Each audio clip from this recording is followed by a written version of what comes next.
here from Bearden High School. Fulton 9, Bearden nothing at the end of one. We'll take a 60-second break and be back with more as you listen to Fulton football on WKCS Radio.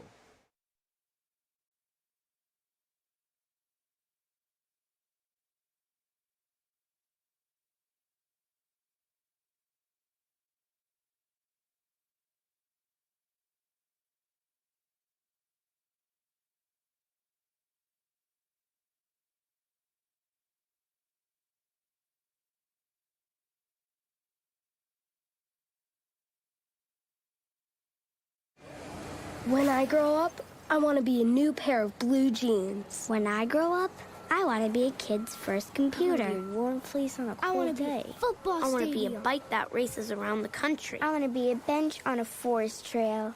When I grow up, I don't want to be a piece of garbage. And if you recycle me, I won't be. Give your garbage another life. Recycle. Learn how at From Bill Young Field on the campus of Bearden High School, homecoming night for the Bulldogs. Bearden has it 2nd and 10, and then on their first play, we've got movement over here on the left side as the tackle took off and then knocked down Cam Stokes. It's going to be a 5-yard penalty and move the Bulldogs back. In the first quarter of play, Bearden with 44 yards of offense, Fulton with 73 yards. Bearden 21 yards rushing on the ground, Fulton with 20 as well. So both teams doing most of their offense through the air. Here's Parrott. Handoff, no. Bouncing outside, yes. This is going to be Young, and he's going to be slung down, holding on for dear life, but then losing the tackle as Young is able to slip through. It was Stokes doing everything he could to hold on, but Young would not go down. He had him by the shirt tail. Young broke away, and he got 6 yards when he should have lost a couple. Yeah, credit there to Young, just spinning out of that one. Would have been a 2-yard loss, like you said, into a 6-yard gain. The cavalry never came for the Fulton defense. We have to finish plays. Whistle to whistle. From the 38, 3rd down 9. Hammond goes into motion. And we've got another flag coming down. I think Fulton might have asked for that one, as there might have been a tackle move again out there on the end. Another 5-yard illegal procedure. So that good hard running there by Young will be off for naught. That's what I was telling Corbin during the break. That's the 3rd time that tackle has jumped. It's the first time it's been called for it. And when you're a guy that size, it's kind of hard to hide it. Young with 7 carries for 33 yards so far in the ball game. I think that's all of Bearden's offense so far tonight. 3rd down and 14. Hammond again goes in motion. 2 receivers near side. They fake the handoff to Young. They throw middle. Pass is going to be complete. That's going to be a close to a first down depending on where they mark it, as they faked right and then threw left, and the Bulldogs able to make a catch in traffic. Yep. Tameatha Spikes with the catch. And that will be a first down, and that's a nice play call by Bearden and a big conversion to get a first down at the 29-yard line, and we've got a Fulton player down right on the 25-yard line.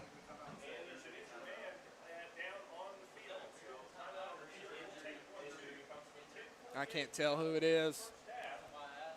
As trainer Chico Dupas out to take a look.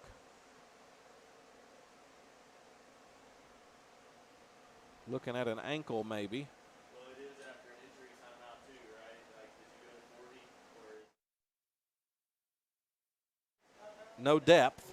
Can ill afford to have an injury right here. Yeah, I don't know who you go to next.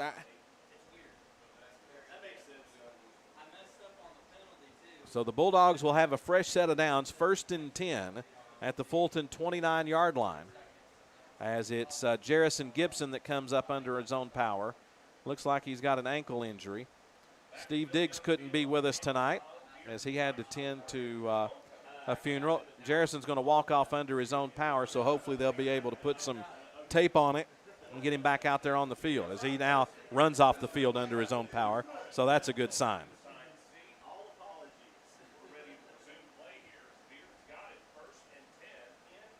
Yeah, and that's definitely a person you can't afford to lose. Luckily, linebackers, we do have a little bit of depth there. Running back will be Young. Fulton with 3 down linemen. They fake the handoff. Parrott drops it off. Pass is going to be complete to Hammond, and then he's going to be hit down right on the line of scrimmage as they dumped it out on the right side, and coming up to make the big hit was Marcellus Jackson for the Falcons. Credit to Marcellus right there, being able to see that running back out of the backfield and just limit a 1-yard gain. Bill Anderson even saw it, tried to jump up and bat it down, so credit to the Fulton defense on being able to read that play perfectly. Bearden doing some really good things offensively. Second down. Handoff Young again. They cave the right side. Here's Young. He'll be tripped up as he gets near a first down, and I think he'll have another one on the right side. They just cave that right side, and Young barrels through for a first down for Bearden. Well, good blocking up front right there, but Corbin, I'm sure about the same thing. This offense has been all Young all night. And we keep mentioning it over and over as Bearden's going to keep coming. They keep getting the fresh legs out there. Fulton looking gassed right now. First and 10 at the 19-yard line of Fulton. 9:50 remaining. First quarter, 9-0. Young breaks through, runs over a tackler as he ran over Sims as he gets down to the 12-yard line. And Bearden finding some rhythm here as they are just pushing Fulton down the field. Well, this coaching staff, they've been around for a while. They know if they find something that works, keep going to it. Second down and 2 from about the 12. Parrott, handoff. Young will get the first down. He'll be spun down as Seth Vaughn gets a hand on him. But it's going to be first and goal at the 8-yard line here with 9:19 remaining in the first half, and Fulton leading 9-0. Nice drive by Bearden that was set up by a nice kick return.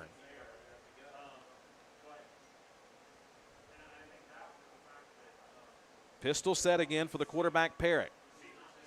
Young still in there at running back, 2 receivers near side. Back to pass, looking to throw. Dumps it off, he's got a man open, and he will step out of bounds as they dump it off. Now we've got a flag down. I think we're going to have an ineligible receiver downfield.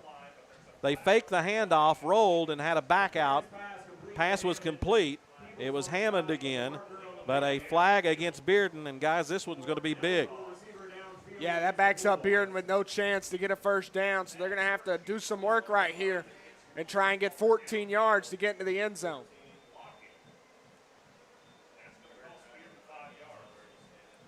First and goal from the 13-yard line. Here is first and goal from the 13-yard line. Handoff goes to Young over the right side, and we'll get it down to the 10. At this point, it's why not just give it to him. He's picking up a good handful on each play. You know, you get 4 chances right here. He picks up positive on each one. He'll be in the end zone. Second down and goal from the 10. So they got the yardage back that they lost on the penalty. Clock rolls, 8:14 remaining.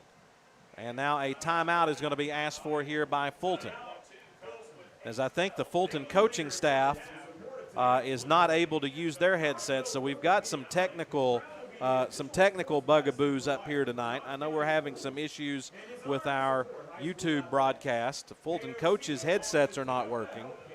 Now there used to be a rule back in the day, and I don't know if that's still the case or if that was a rule or an agreement, that if one team's headsets didn't work, the other team couldn't use their headsets. I don't know if that's still a thing.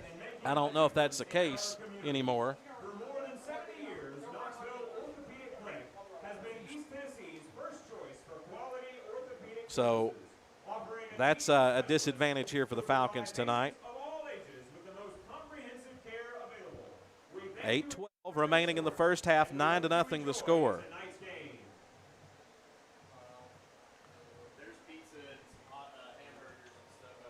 Ball will be on the right hash as the Bulldogs here on homecoming night trying to get a victory to even up their record on 3-3 on the year.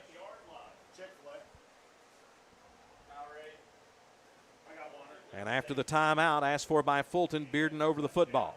Parrott's going to ask for it. Young, the running back. He's going to run with some lead blocking, cuts it up, and will get to the 5. Looks like he was going to slip forward, but somebody got a hand in there and pulled him back. So fast. Still Parrott running on the right side is going to get the ball inside the 5-yard line. They'll mark it at the 4. It'll be third and goal from the 4-yard line. I would think 4-down territory, but who knows. 2 receivers near side. Single back set. H-back on the far side. Parrott's going to keep it. Slips through a tackle and will be hit down at the 3. It was Cam Stokes with the tackle as Parrott tried to run left, and it appears that Coach Morgan Schinlever is going to send the kicking team onto the field. I think right now, as much struggle they've had on offense, you got to take the points. However, if it were me, I'd say go for it. Young has been looking phenomenal on the ground. I don't see why he can't punch it in from 3 out. Well, this is basically going to be an extra point. The ball's right in the center of the field on the 3-yard line. So a 20-yard field goal attempt upcoming from Ethan Ford. He's 8 of 9 on extra point attempts on the year. Here's the kick by Ford, and it's right down the middle, and the Bulldogs are on the board. And that is the first points that Bearden has scored against Fulton since 1984. In the last 5 games that Fulton has played Bearden, Bearden has scored a grand total of 6 points. The last time was 1984 that the Bulldogs got on the scoreboard against Fulton. 6:57 remaining in the first half. 9-3 is our score. Fulton with the lead. Back in 60 seconds as you listen to Fulton football on WKCS Radio. So is it a rule or is it a? I don't.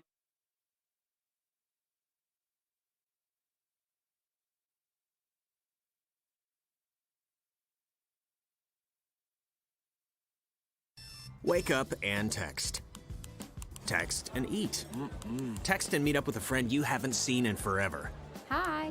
Oh, hey. Text and complain that they're on their phone the whole time. Text and listen to them complain that you're on your phone the whole time. Text and whatever. But when you get behind the wheel, give your phone to a passenger. Put it in the glove box. Just don't text and drive. Visit StopTextsStopWrecks.org. A message from NHTSA and the Ad Council.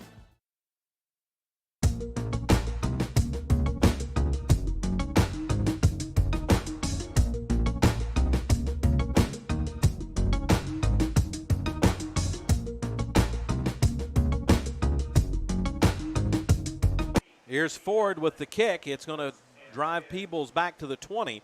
He's going to carry it up to about the 26-yard line. Nice high kick. Peebles had to kind of lose all his momentum to make the catch, and Bearden did a good job covering down the field. 6:50 remaining first half. Bulldogs on the board, trailing 9-3 here in the first half, and the Fulton offense comes back out onto the field. 3 receivers on the left side of the formation. Dogs show blitz, low snap, gets away from Jackson, and Jackson will just have to fall on it back at the 6-yard line. Snap was dropped, and the Falcons are going to be backed way up.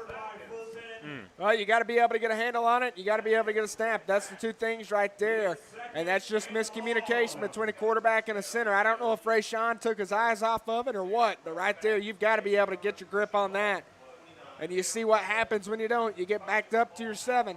Yeah, this is not where you want to be against this Bearden defense. The ball will be spotted on the 7. Scoreboard shows 2nd and 29. 3 receivers, far side. Jackson back to pass, looks to throw. Pass going to be overthrown and incomplete, intended for Wusami Bates at the 20-yard line, and now it's going to be 3rd and 29. Well, Forever. I think if Fulton could actually get some protection, they could have got at least back to the sticks. Marcellus Jackson was open right over the middle, but we can't get any protection so Rayshawn can see. We've got to be able to get protection on Rayshawn. I keep preaching that, but it's awful tonight. 3rd and 29. Let's see if Bearden brings everybody. Jackson back to pass. Steps up, throws deep middle to Peebles, and then the pass is deflected and intercepted. Pass is intercepted at the 32-yard line on a deflection. Kai Young, the sophomore, makes the interception, and Bearden takes advantage of the bad Fulton field position, and they're going to get it back.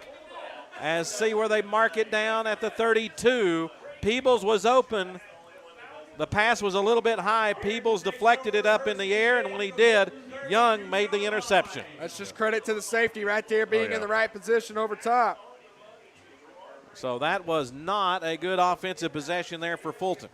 9-3, Fulton with the lead, 5:57 remaining in the first half. Bearden quickly over the football.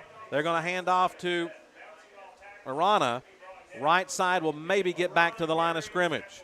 Not much there. And the defense, who was out there for a long time just a moment ago, of course, it's the same people playing both ways. Yeah. I don't know that it really makes that much difference. But they're going to have to step up and make a play here.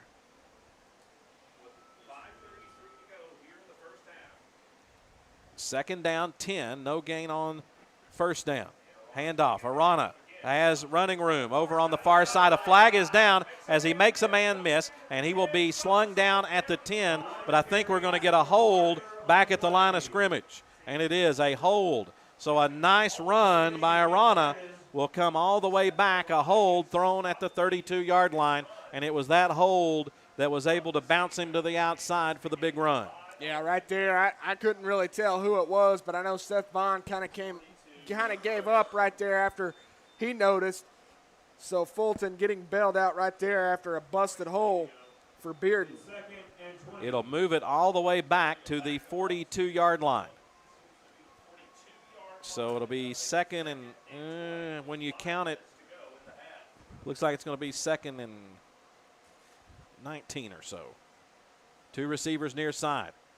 They're going to pitch far side. They get it to Young. Young breaks through a tackle, puts a hand on the ground, stays up, and he's going to get close to first down yardage as they ran option on the right side, and they couldn't bring down Young, and he's going to get it back to the 25-yard line, and Bearden's going to have a 3rd and 3 coming up. Yeah, I don't know at what point Fulton's going to be able to bring that young man down, but right now they just can't.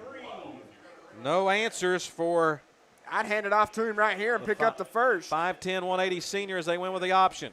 They go again and will be close. Let's see where they mark it. They're going to mark it at the 24. He needs the 22 as he crashed over the right side. And it's going to be 4th down and maybe watch for 2. Watch for the same play right here. I wouldn't be shocked if they just hand it off again. He's picking up yards at will, so be careful right here if you're Fulton. Game Bearden tackle. Quickly over the football. Hard count, tried to get Fulton to jump. Plenty of time on the play clock to get a new play in. 20 seconds there. 4:13 remaining in the first half. Fulton 9, Bearden 3. Bearden going for it on 4th and 2.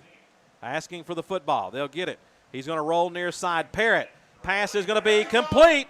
Down to the 25-yard line. Fulton almost had a hand on it, but they dumped it off. The pass is going to be to Spikes for a first down at the 20-yard line. Nice play by Bearden and a good job by Parrott to dump it off. Yeah, great job right there by Parrott. He takes a lick. He dumps it off just in the nick of time and finds the hole in the defense. Fulton's got to be able to cover. When you have a quarterback wrapped up like that, you cannot leave an open receiver.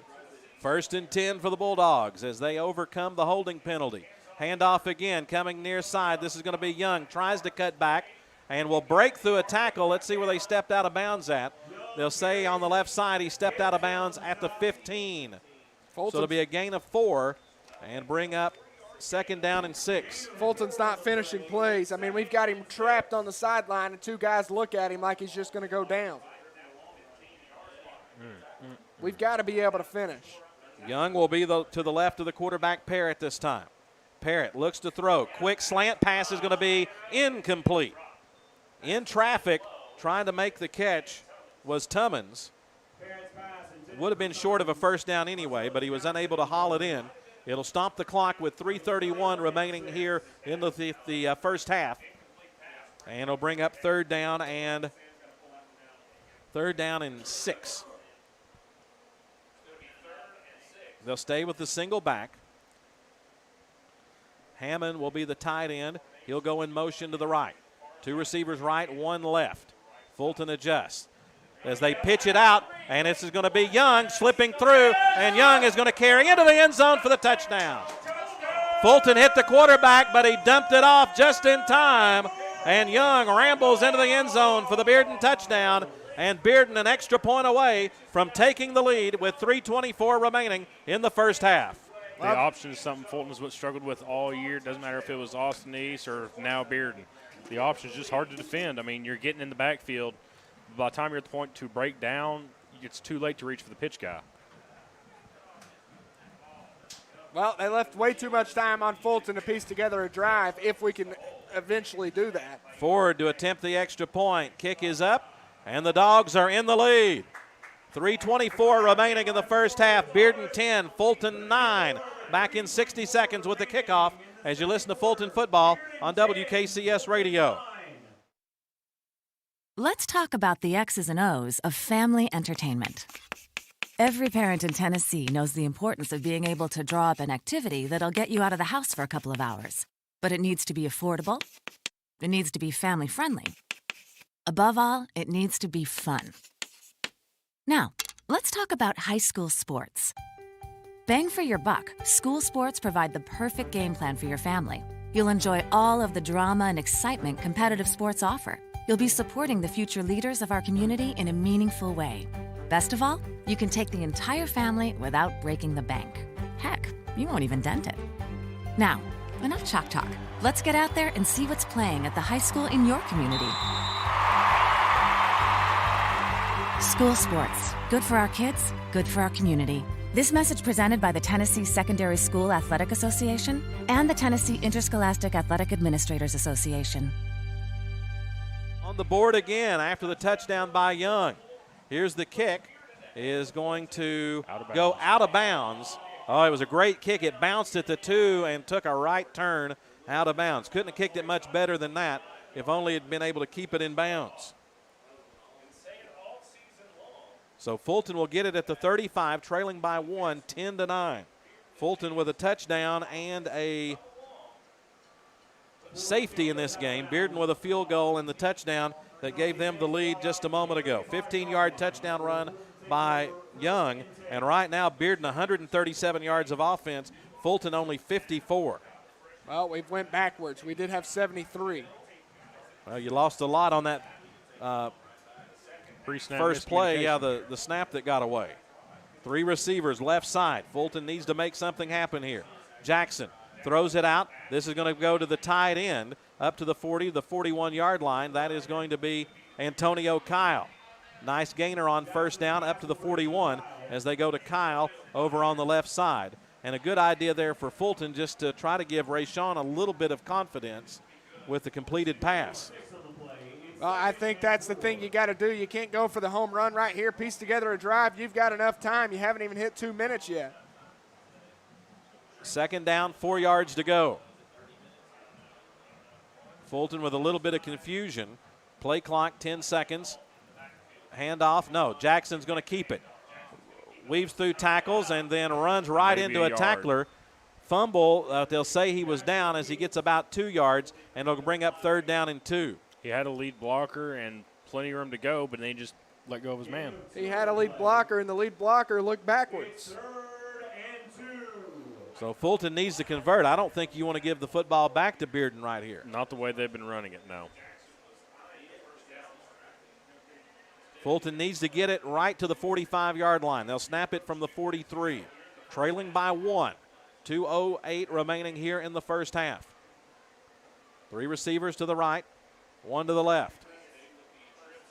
Chenault, the running back. Bearden shows blitz. Jackson's going to keep it, bounces to the outside, has running room, and will step out of bounds right near the midfield stripe. Good run by Rayshawn Jackson to scamper for the first down on the left side, and the Falcons are able to move the chains. Credit to Jackson for being able to get the first down and get out of bounds and not have to use a timeout. Minute 51 and the clock stops just because that young man made a smart decision. Fulton quickly over the football. Again, they'll go 3 receivers on the right side. The running back is Chenault, who's been pinned up pretty good tonight. Marcellus Jackson goes in motion. Jackson's going to keep it. He's going to be hit in the backfield, and he's going to lose a yard. A lot of confusion on that play.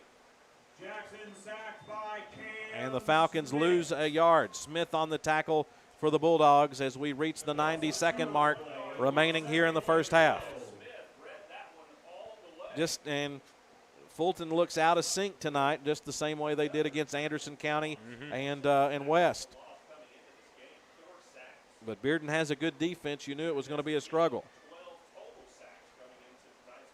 Double twin set. We're at a minute 15 remaining. Bearden shifts the defense. Young shows blitz. Back to pass. Jackson, center of the field. Pass is complete to Marcellus Jackson. And let's see. They're going to say the pass is complete. as he came back to the football. They're going to call it catch fumble Bearden players said that it might have been incomplete as he dropped it going to the ground, but they're going to give Fulton a first down with 1:03 remaining until halftime at the 39-yard line as Marcellus Jackson makes the catch in the center of the field. They'll start the clock, 1 minute remaining in the half. Jackson's going to keep it, has a little bit of running room, gets a block, trying to get to the sideline. Will get it down to the 35 as he'll get about 4 or 5 yards, and Fulton will be forced to burn a timeout here with 48 seconds remaining. That will be Fulton's second timeout of the half. They have one left with 48 seconds left. And, guys, you think Fulton's got to get something out of this drive right here. Yeah, you've got one left, 48 seconds, not a ton of football left to play. You've got to come away with something. Well, Fulton also gets ball at half, so what a score would be right here. You retake the lead and get the momentum going into halftime, and then you're not putting your defense out to risk not having the lead. Instead, you're putting your offense out to add to your lead. So it's a huge swing right here. You know, I hear a lot of college coaches talking about you got to win the end of the first half and start of the second half, and right now Fulton needs to do that. They need to win the end of this first half and get on the board with a touchdown. Yeah, you hear a lot about the middle 8, the last 4 and the first 4. Fulton now up to 81 yards of total offense. Bearden with 137. On the ground, Fulton a total of 9 rushes for 9 yards. Jackson 4 for 27. Davion Chenault 3 for -6. That's not good. No, not good at all. This late in the game, you never want an early negative stat. So it'll be second down and looks more like 7 yards to go. Along 6. Watch the blitz. Back to pass, pressure on. Rayshawn in trouble. Steps through, is going to run with it. Is going to run 30 and will be knocked out of bounds as he gets it right to the 30-yard line. It's going to be close to first down yardage. We got a player down back behind the play for the Bulldogs. But the clock will stop as Jackson ran out of bounds about a yard short of the first down marker. Rayshawn got paper thin on that one, eluding the sack. Yeah, I think he made 2 Bearden defenders run into each other, and I think that's what caused the injury. But that kid right there is so elusive and so shifty, and that's what happened right there, just being able to slide through the defense and then pick up a positive gain on what should have been picked up. I mean, the linebacker walks down right over the offensive lineman, and he still gets through. Doesn't even try and hide it. He sells it. So the Bearden staff tending to the injured player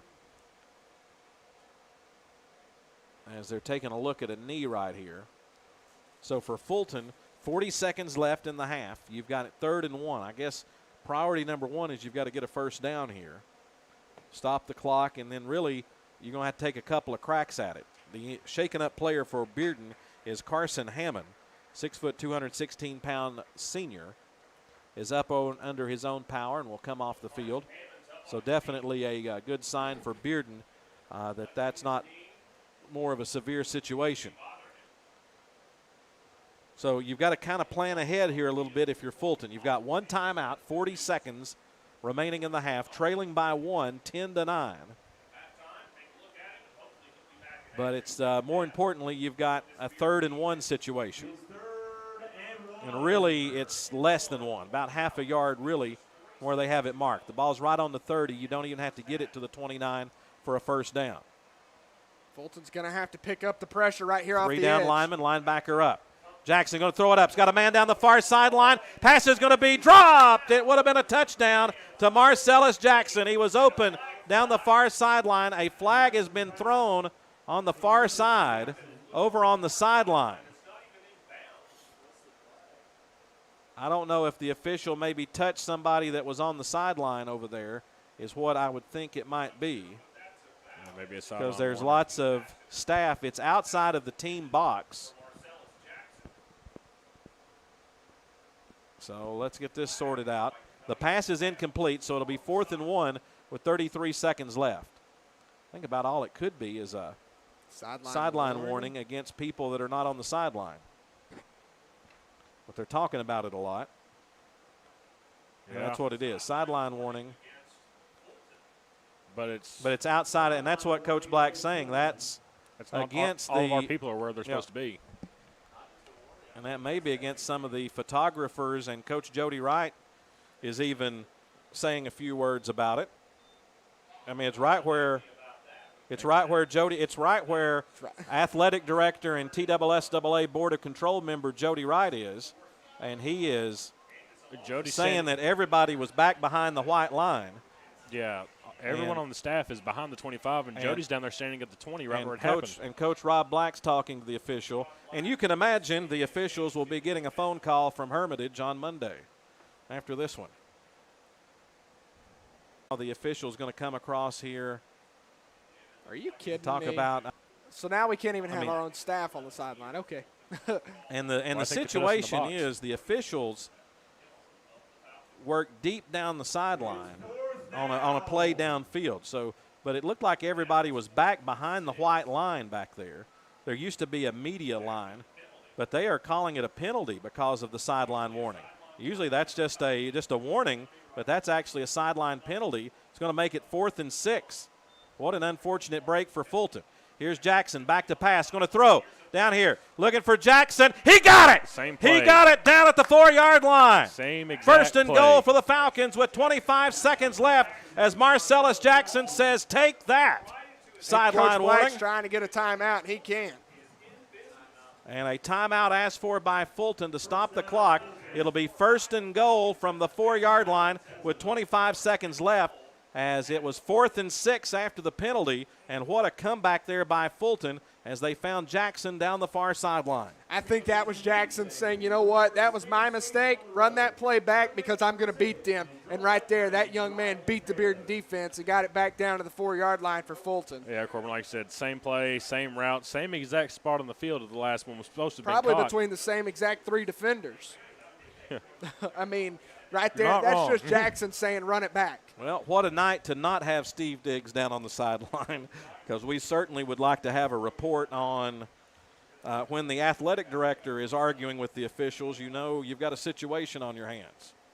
Yeah, it looks like they got someone cramping up on the sideline now over on the Bearden Still side. the knee injury.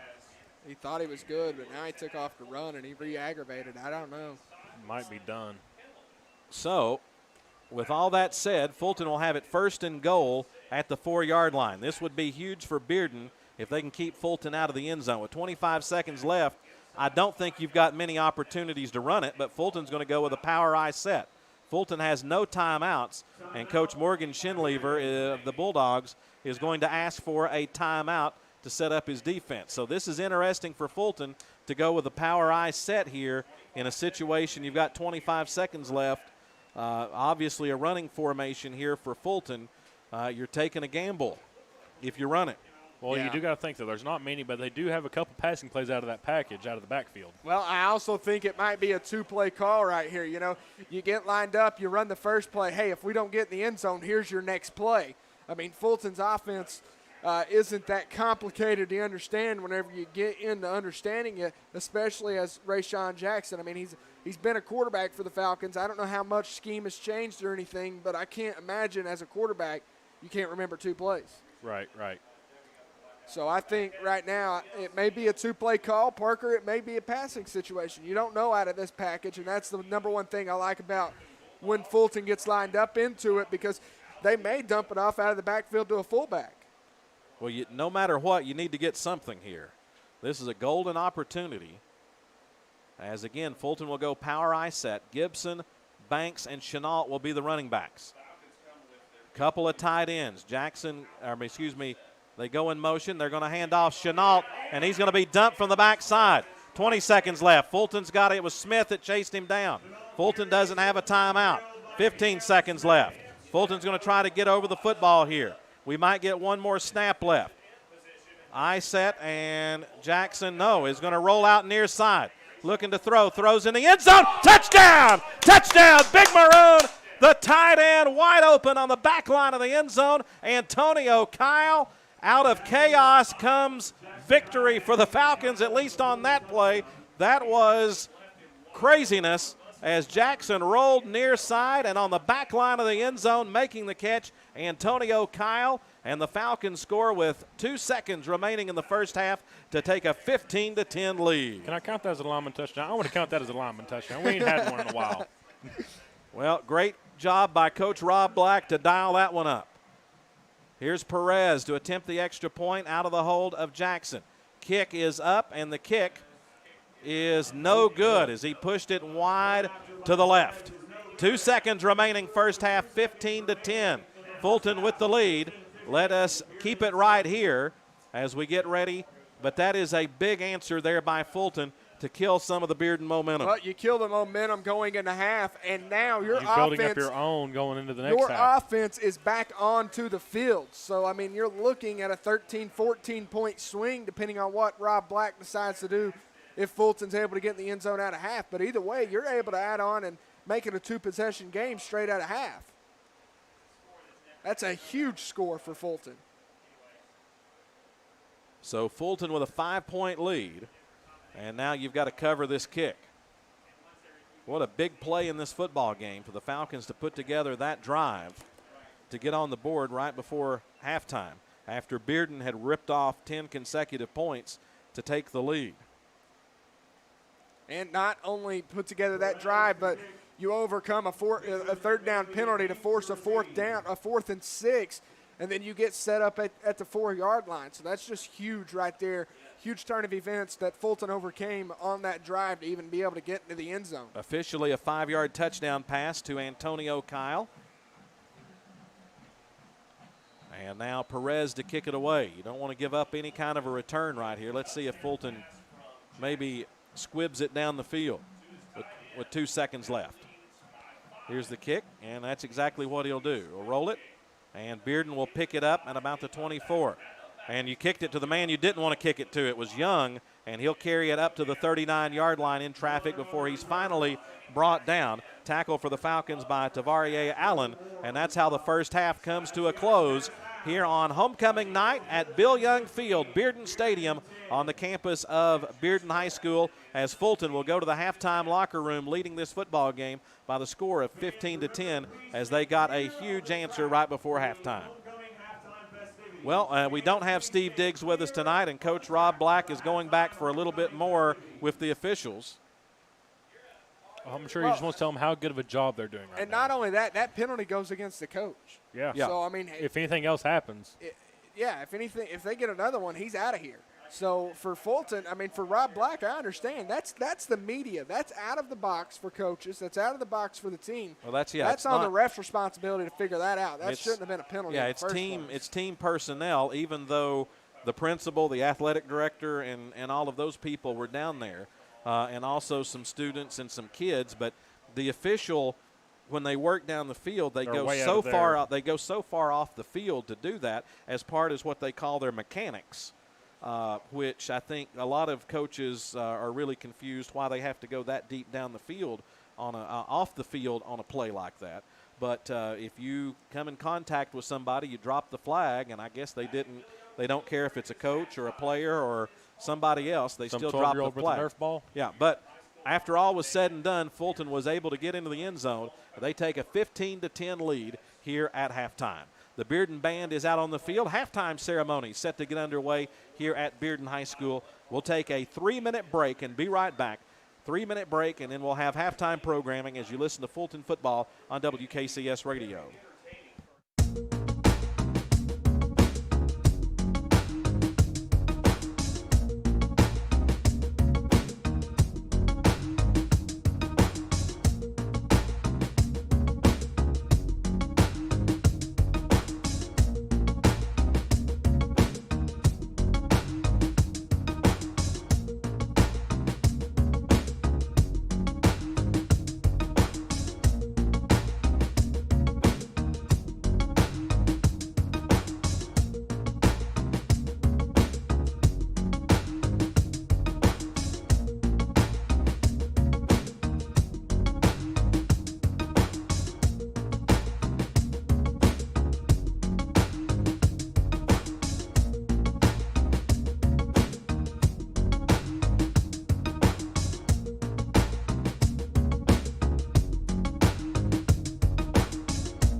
Welcome back to your halftime report. I'm Corbin Carver. Alongside me, I have Parker Hall.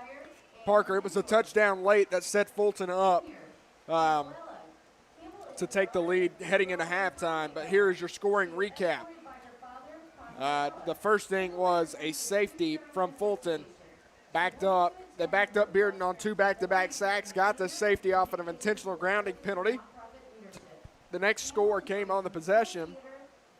With 1:58 left in the first quarter, Rayshawn Jackson completed a pass to number 4, DeAndre Peebles, 28 yards. That was a touchdown. That was actually off of the fumble from the handoff to Chenault, but the way we have to roll it is the way Chris put it in. Then Bearden, here they came. It was a 20-yard field goal attempt by Ford. That put Fulton up 9-3. And then Young, what a player he's been for Bearden so far, a 15-yard touchdown run. That gave Bearden the lead, 10-9. And then right there at the end of the half with 2 seconds left, Jackson completed the pass to Kyle for 5 yards. That gave Fulton the lead heading into halftime. Stats have been fairly matched so far tonight, but Parker, overall, Fulton, they battled. Yeah, aside from that last drive, I feel like it was all Bearden. I mean, they've been killing it in the ground game. Early, it seemed like in the air was going to be their go-to, but they really found something they like in Young with giving him the ball, and it's working. Fulton is yet to find an answer to it. I don't know if part of that could be them losing communication between the sideline and press box, not having their coordinators in it. But I can only think they're going to make a few adjustments, especially on the interior of that line. They've got to get a little more penetration. You need some better tackling. Offensive-wise for the Falcons, you've got to get a better push. You guys have got to stay with our blocks. This little bump and run doesn't work on those passing plays, and the protection all tonight for Fulton has been lackluster, to say the least. Yeah. I mean, I know they're doing what they can, but it's just frustrating. Like, you know what these guys can do. Shoot, you saw it last week against Gibbs, and what you're seeing now is like 2 totally different squads. Well, and not only that, you saw Rayshawn making some plays on his feet right there at the end of the half. You know, making 2 Bearden defenders run into each other, sliding through the defense, getting out of bounds, doing things that a quarterback needs to do, but he shouldn't have to do that. It's things the quarterback can do, but he shouldn't because have his to offensive do. line should be protecting him, and so far we just haven't seen great blocking from our right side. Our right side has absolutely been getting dominated tonight. So Fulton's going to have to step up offensively on the protection end. Stat-wise, though, pretty even in stats. Bearden does have the upper advantage in yardage, 137 to Bearden, 124 to Fulton. Passing, Fulton has killed it in passing so far, 108 yards of passing to Bearden's 43, but rushing for Fulton has been the hard category. I mean, we saw it against West where Chenault couldn't get anything going, and again tonight, Chenault can't get anything going. It all starts up there at the front. 16 yards of rushing, where Bearden has 94 yards of rushing. Penalties tonight, Fulton playing a pretty disciplined game. 2 penalties for 10 yards. One of those penalties really shouldn't even go against the team, as it was just a mistake made by the referee. And then Bearden 7 penalties for 55 yards. So Bearden not being the disciplined team so far tonight. It's normally something we've seen in the past couple of weeks where it's been flipped. Yeah.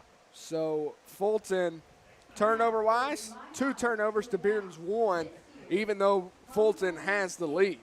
Yeah, but Corbin, going back to that, you talk about penalty-wise being flipped. Part of that's because Fulton hasn't had the ball.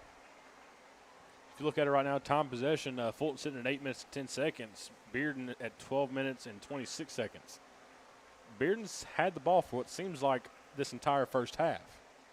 And part of that is due to them running the ball real heavily, and part of that's just because Fulton hasn't been able to put together a drive. And, of course, when they have the ball that often, of course, they're going to eventually get points on the board. You've got to keep your defense off the field. Both teams have, so far tonight, 1 punt. Fulton's punt was 30 yards. Bearden's punt was 44 yards. Time of possession, Parker, that's been the key difference.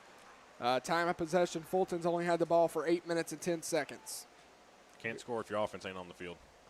So let me try and this year's 2021 homecoming queen is. Let's see here.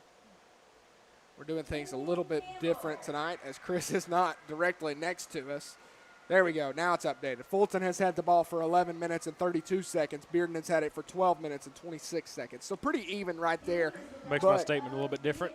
But, I mean, either way, you still feel like Fulton hasn't been out there long. I mean, they've had the ball quite often, but they can't piece together good drives. There at the end of the end was where that 4 minutes came into play. I mean, you get the ball with about 3.5, 4 minutes left in the half, and then you make something happen.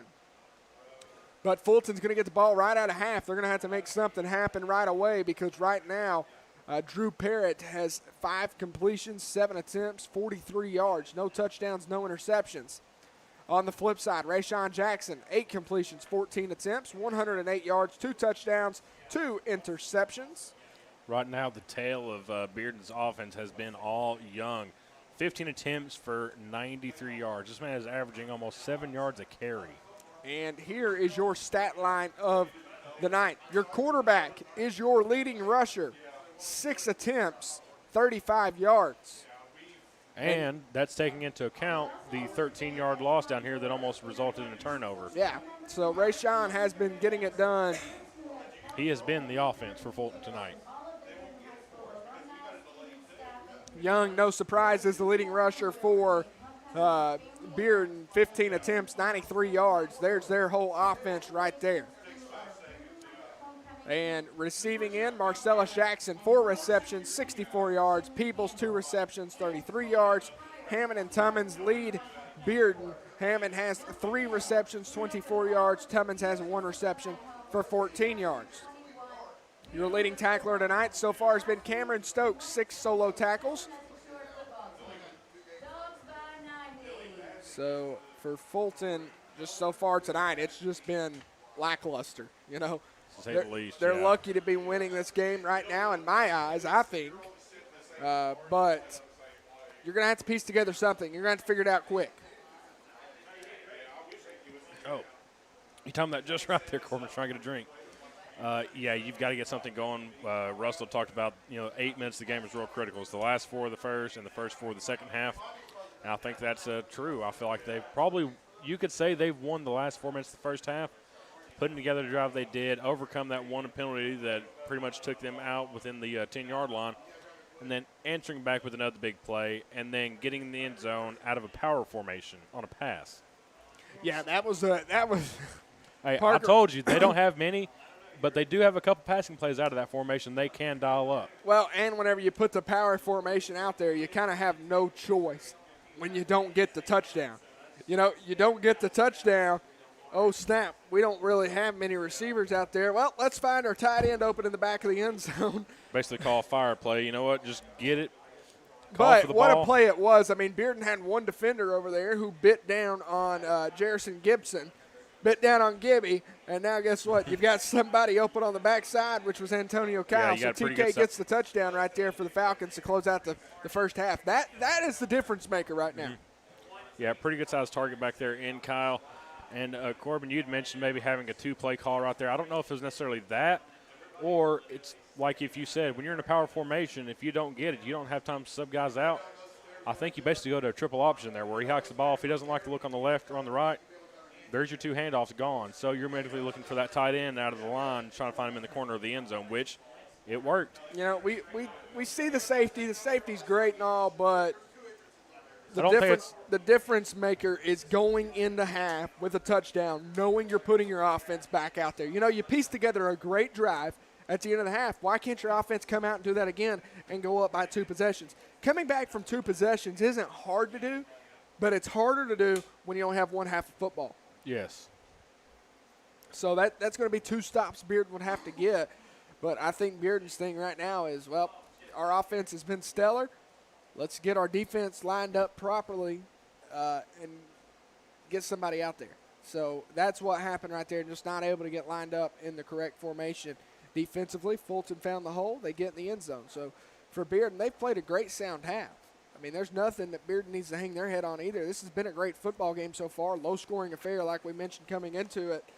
But Fulton defensively, that's where the struggle is. That's where if you're going to hang your head on anything, Fulton's defense has tucked their head so far tonight.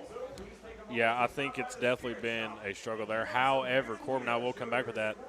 you might be able to see a little more productivity on the offense from Fulton this second half, because if how he looked towards the end of the second half is any indication on the sideline, they'll probably be without their starting defensive end in Hammond.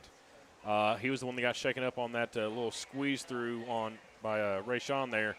I don't know if it tweaked his knee, hyperextended or what, but he was not moving good on the field. That got him down on the sideline. Looked like he might be ready to go, but as soon as he started to jog off, he dropped again. Yeah. So hopefully nothing too serious, but I wouldn't count on seeing him back on the field, especially with this early in the season. I'm sure that's something they want to be careful with and save him for later in the year.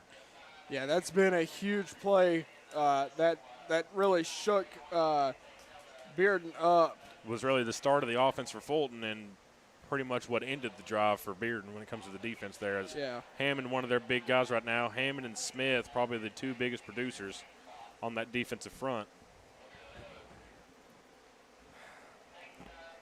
Any interesting scores you found? Well, I'm trying to get on the scoreboard. Good luck. Good luck. All right, well, Russell, you're back with us now. Any takeaways you've got or things you want to add in your 2 cents? I'm anxious to see if maybe from Coach Rob Black there's a little bit of attention getting in the locker room. And he told the team before the game, he goes, this team is much better than I feel like you think they are. I think you think they are. Yeah, that was his message to the team during the pregame meal today. And Bearden has shown how good they are defensively, and they've shown tonight offensively that they could keep the Fulton defense off balance. And I think that's been the most impressive thing, because you felt like it was going to be a relatively low-scoring ball game, and it's exactly that. It is a low-scoring game at 15-10. So for Fulton, I think it's going to be key.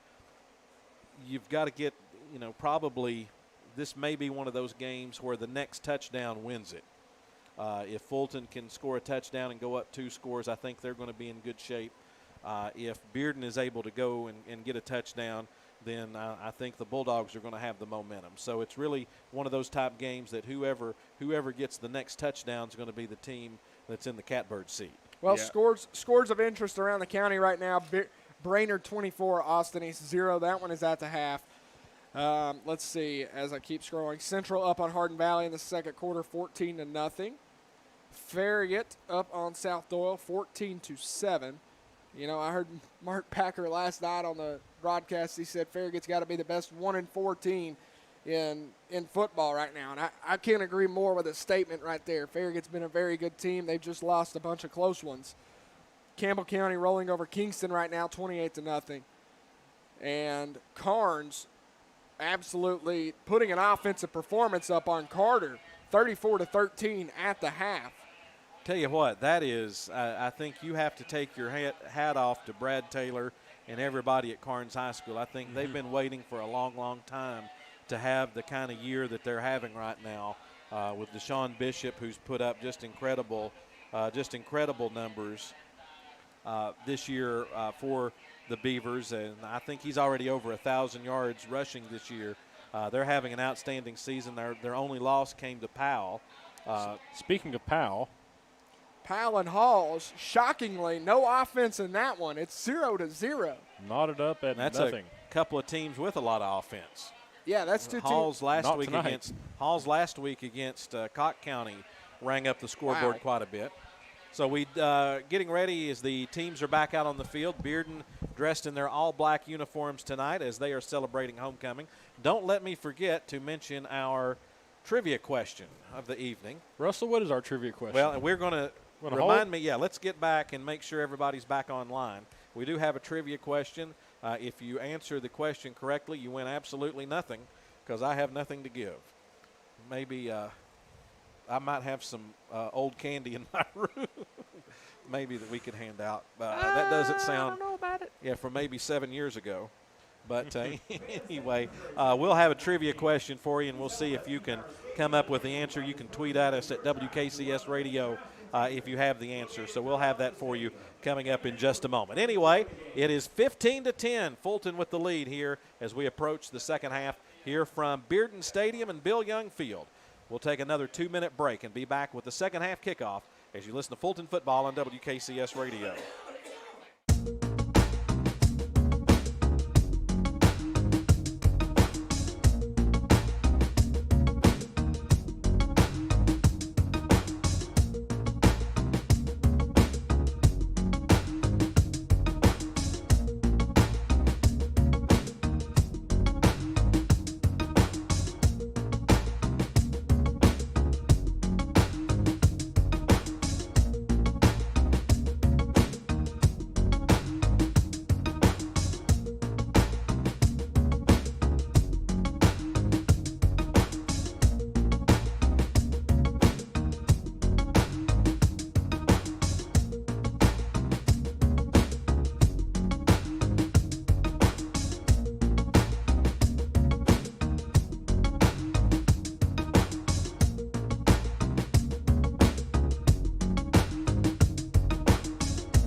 Mullins along with Corbin Carver and Parker Hall.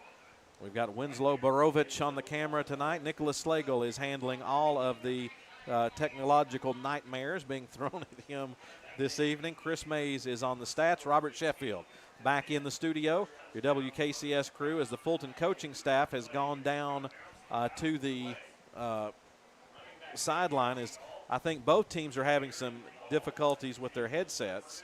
The Bearden coaches are wearing theirs, but they might be communicating. No, they've got coaches up here. So there's just kind of been a strange night here on homecoming in West Knoxville for Bearden High School. Bearden will kick off to open up the second half. Fulton leading 15-10. I think the big stat in the first half is Davion Chenault, 4 carries for -7 yards. Yeah. You can't let that continue. Not a good look. As the lights begin to flash here at Bill Young Field,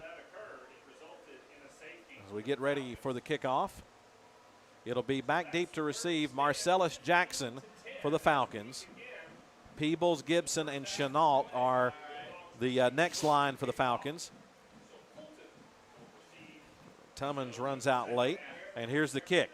Going to be high, short kick, and it's going to be caught and fumbled. It's rolling around on the ground. It's loose, and let's see. Bearden says they have it. It may be wishful thinking, as it appears like Fulton fell on it. Peebles got on it at the 27.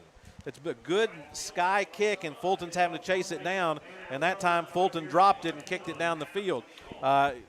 It does two things. Number one, it gives you a chance of exactly that to happen. Second, it eliminates the chance of return. Obviously, they saw the game film from last week. Yeah, I mean, those sky kicks, it gives you plenty of time to get your coverage down there. Out Fulton's offense back to work. 1st and 10. Hard count, and we've got a flag. Encroachment's going to be called on Bearden. As the end, Smith jumped, and he's a good one. You know, Fulton's been trying to scheme around him all night.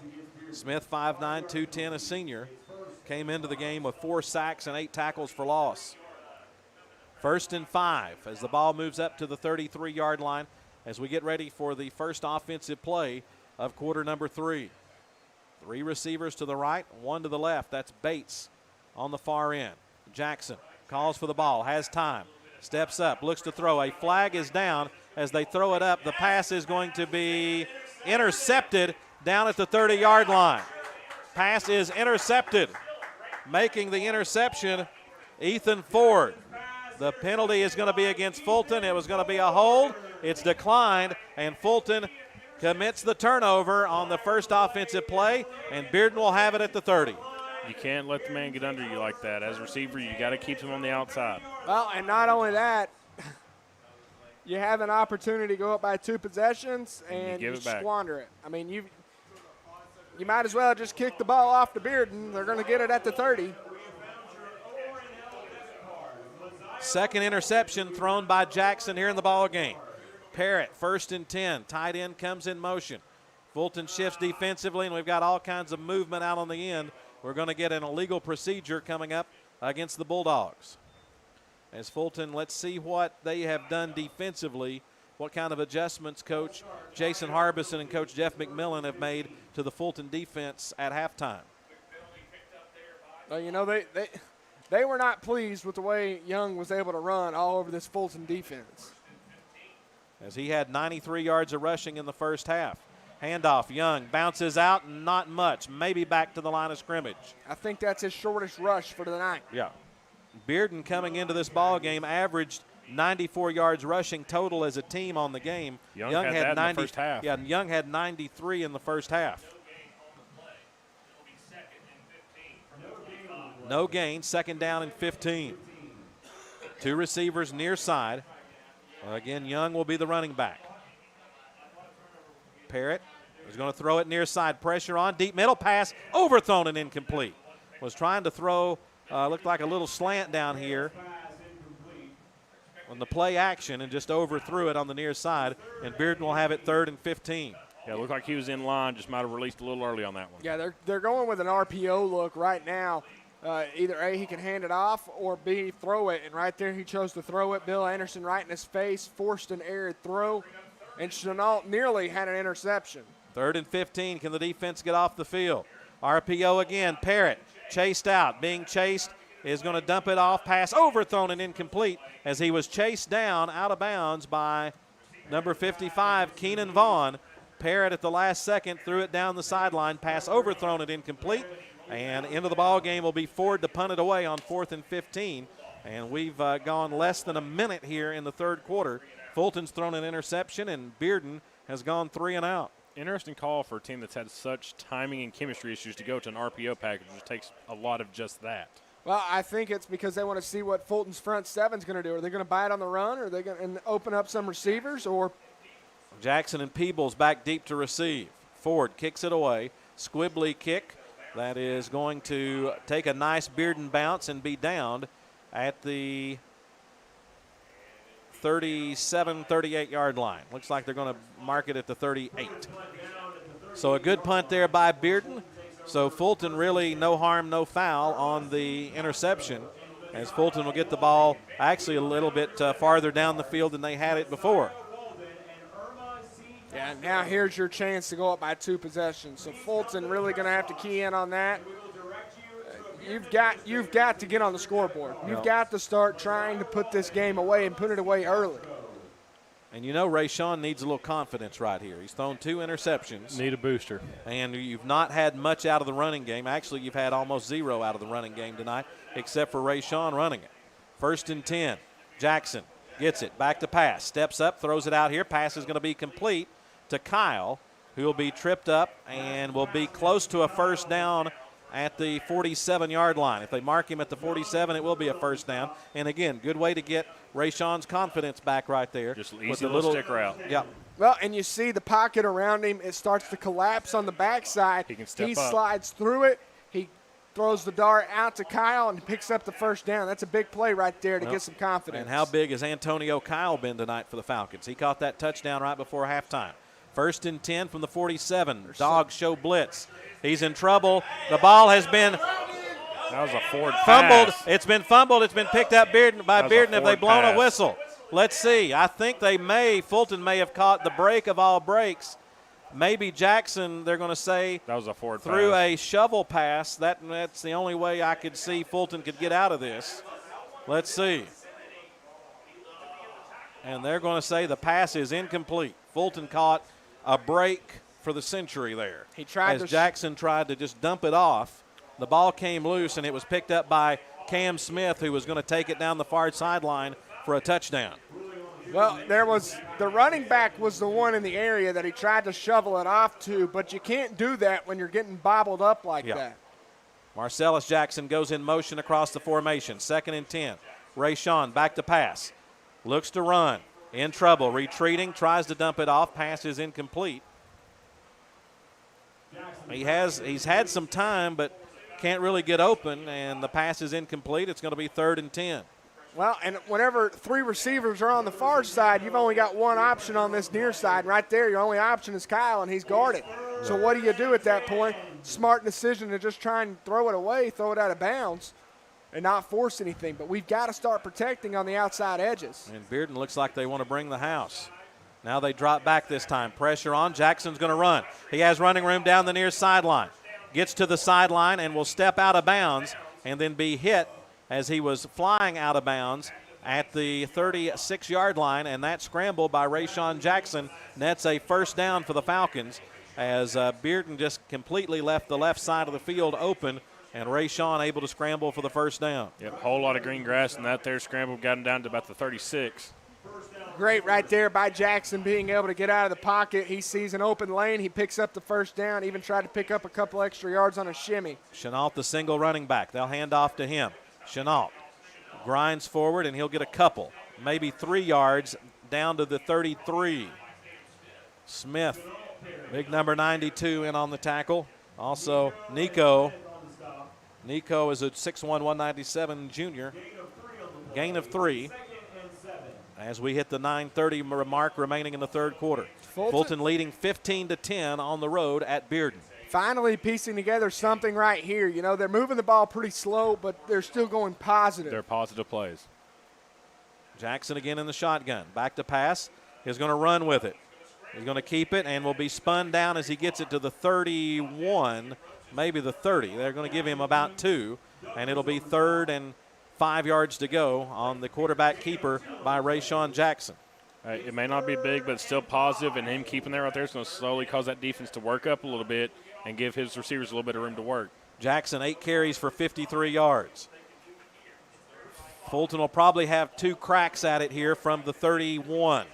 3rd down and 5. They need the 26.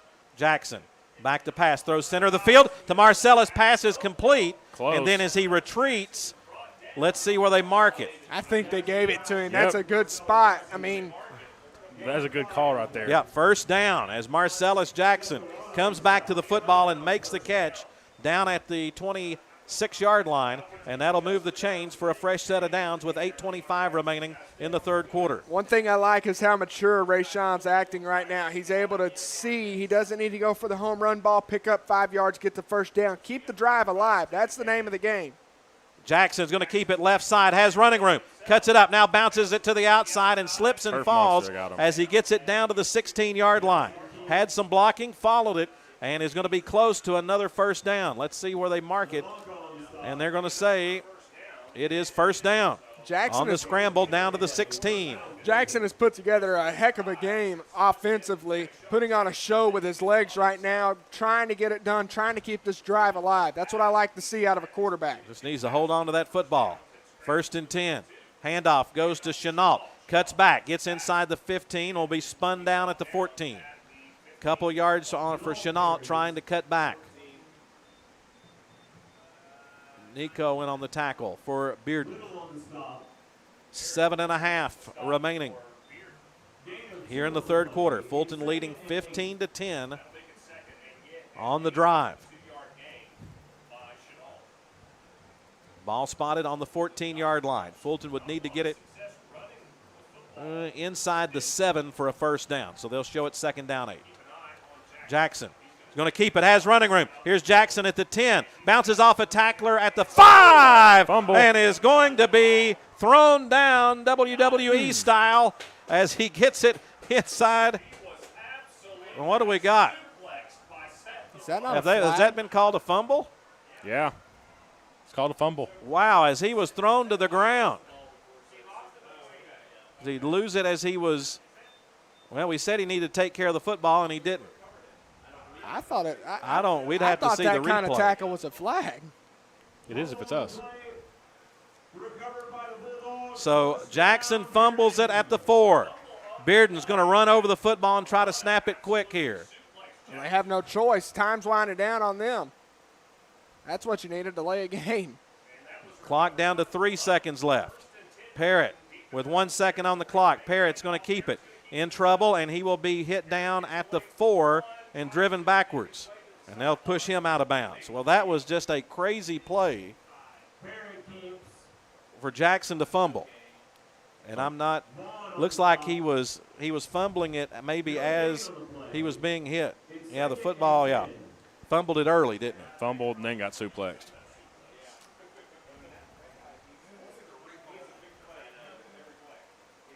No gain on the run by Parrott as Bearden trying to get it out of the shadow of their end zone. I'd give it to Young. 3rd turnover by Fulton. That's what they're going to do. And Seth Vaughn says not so fast. And now we've got a little bit of, and Rayshawn Jackson just gave a little bit of the business to Bearden, and he's going to get 15. And that is a terrible mistake. 3rd and long within the 5, and you gift them not only the 1st down, but now they have breathing room. What a terrible mistake. And that's your 1st. As it will move the football up to the 20-yard line. Well, now they're out of the shadow of their end zone, Yep. and they can put together some offense. Just what Fulton needed. So like I said, you give them the 1st set of downs. On and a 3rd down. Yeah. 3rd down. 3rd and long. 1st and 10 for the Bulldogs at their own 20 after the personal foul penalty. Handoff is going to go to Young, and Young will get 5 up to about the 25-yard line. Again, he was hit at the line of scrimmage, but fights forward for 4 extra ones as Kashawn Banks in with the tackle. Boy, that's 2 big plays in the ball game, the fumble and then that penalty.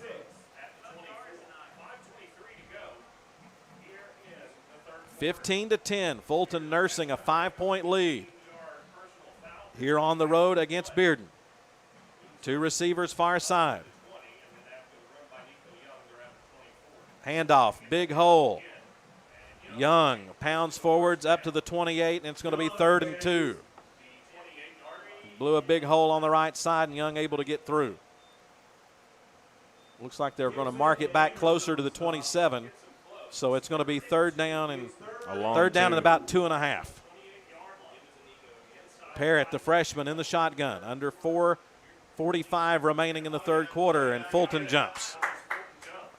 So 2 big penalties on the drive. Give them 20 yards in penalty yardage. We talked about how disciplined Fulton was at the half, only having 2 penalties.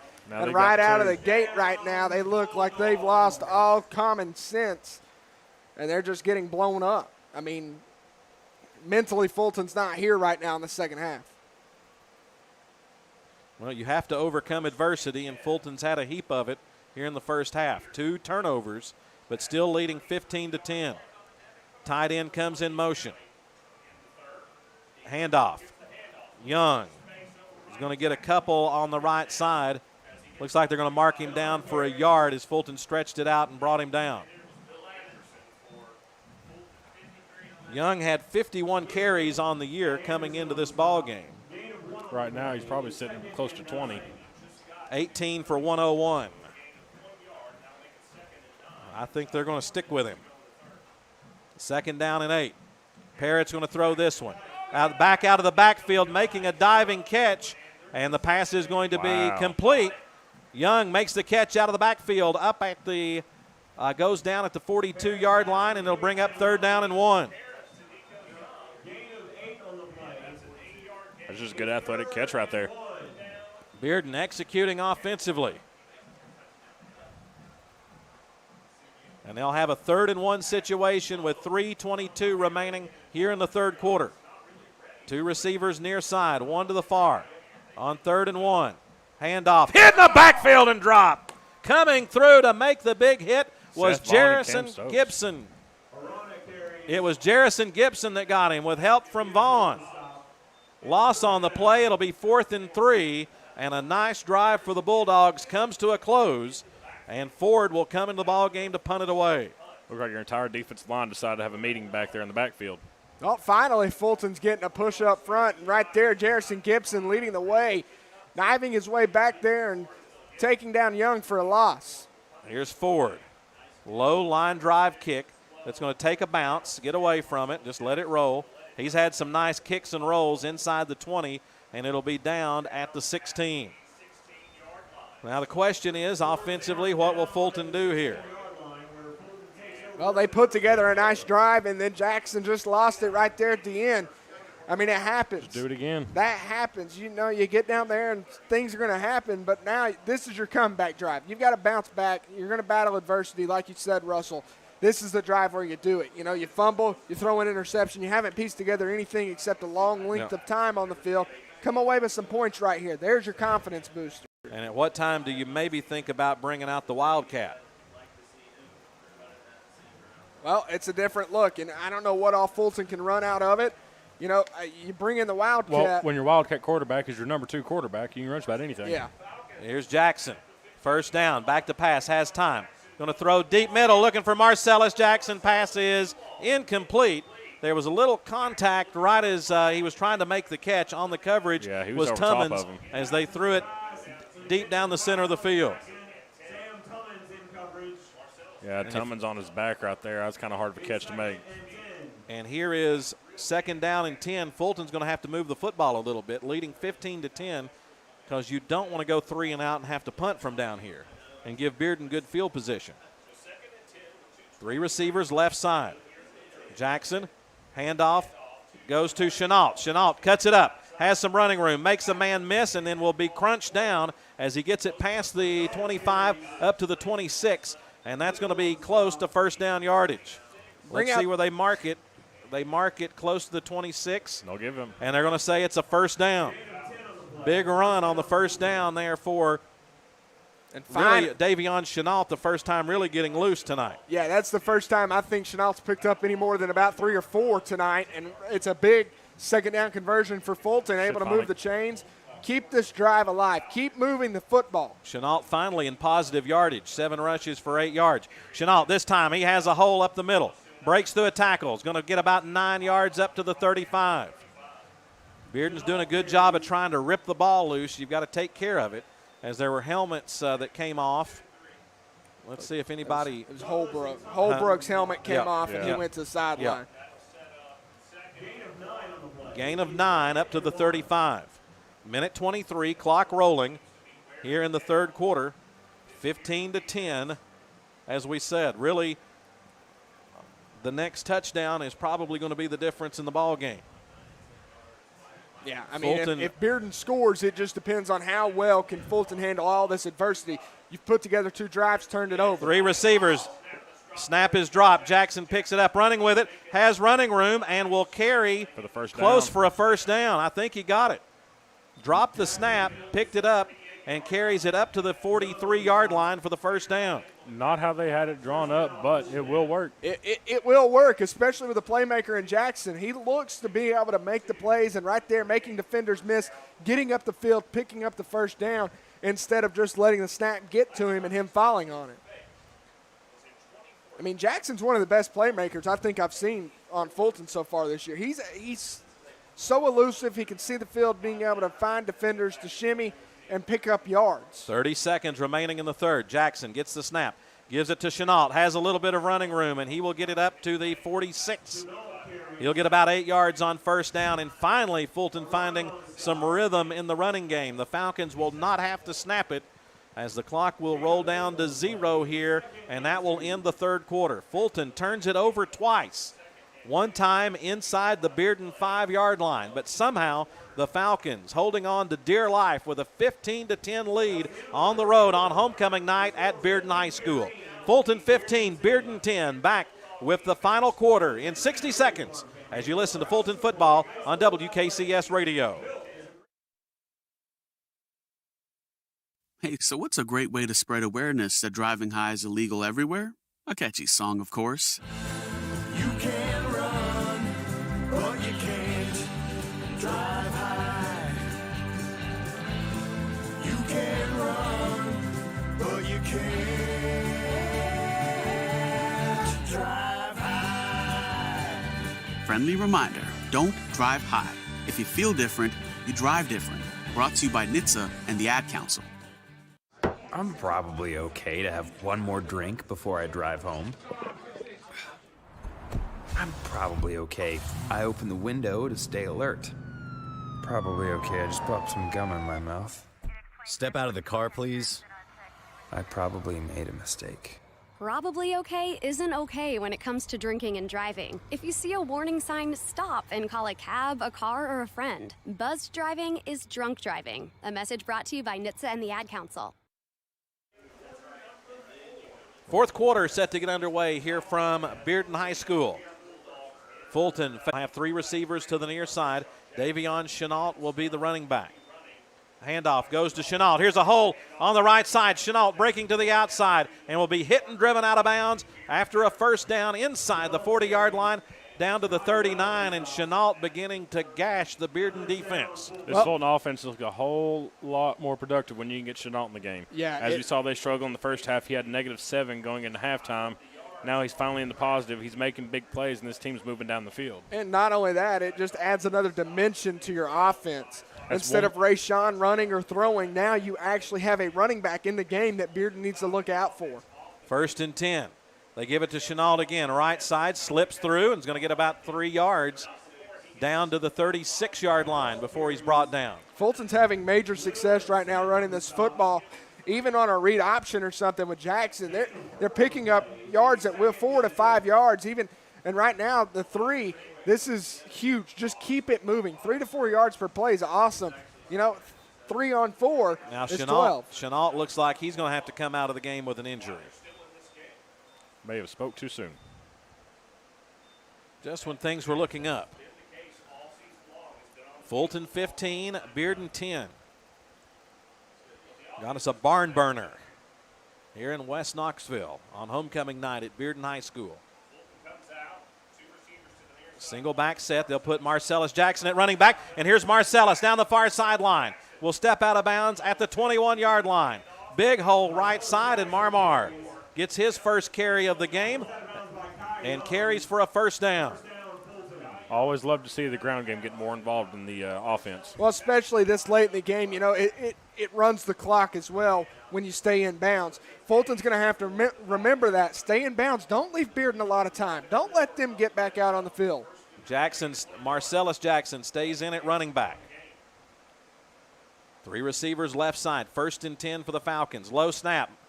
Rayshawn picks it up. It's going to run near side and will be hit down at the 20, so it's going to be a loss of 3. Keeps dropping those snaps. They're actually going to mark it back to the 20. So Fulton actually going to gain a yard after all that. Chenault's back into the ball game. 2nd down, 9. Here's the situation.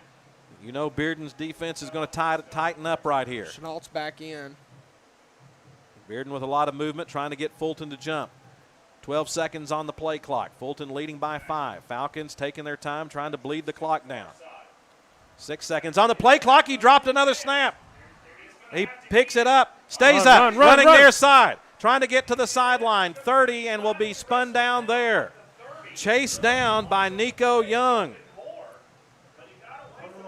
You got to settle down this offensive line. And it's going to be a loss of about 9 yards, and it's going to bring up 3rd down and 19 for the Falcons.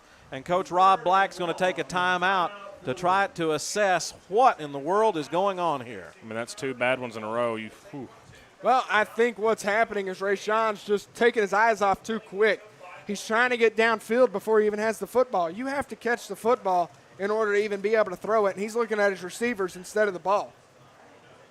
Well, and that one cost the Falcons. It's amazing that one of these bad snaps hasn't been a turnover so far.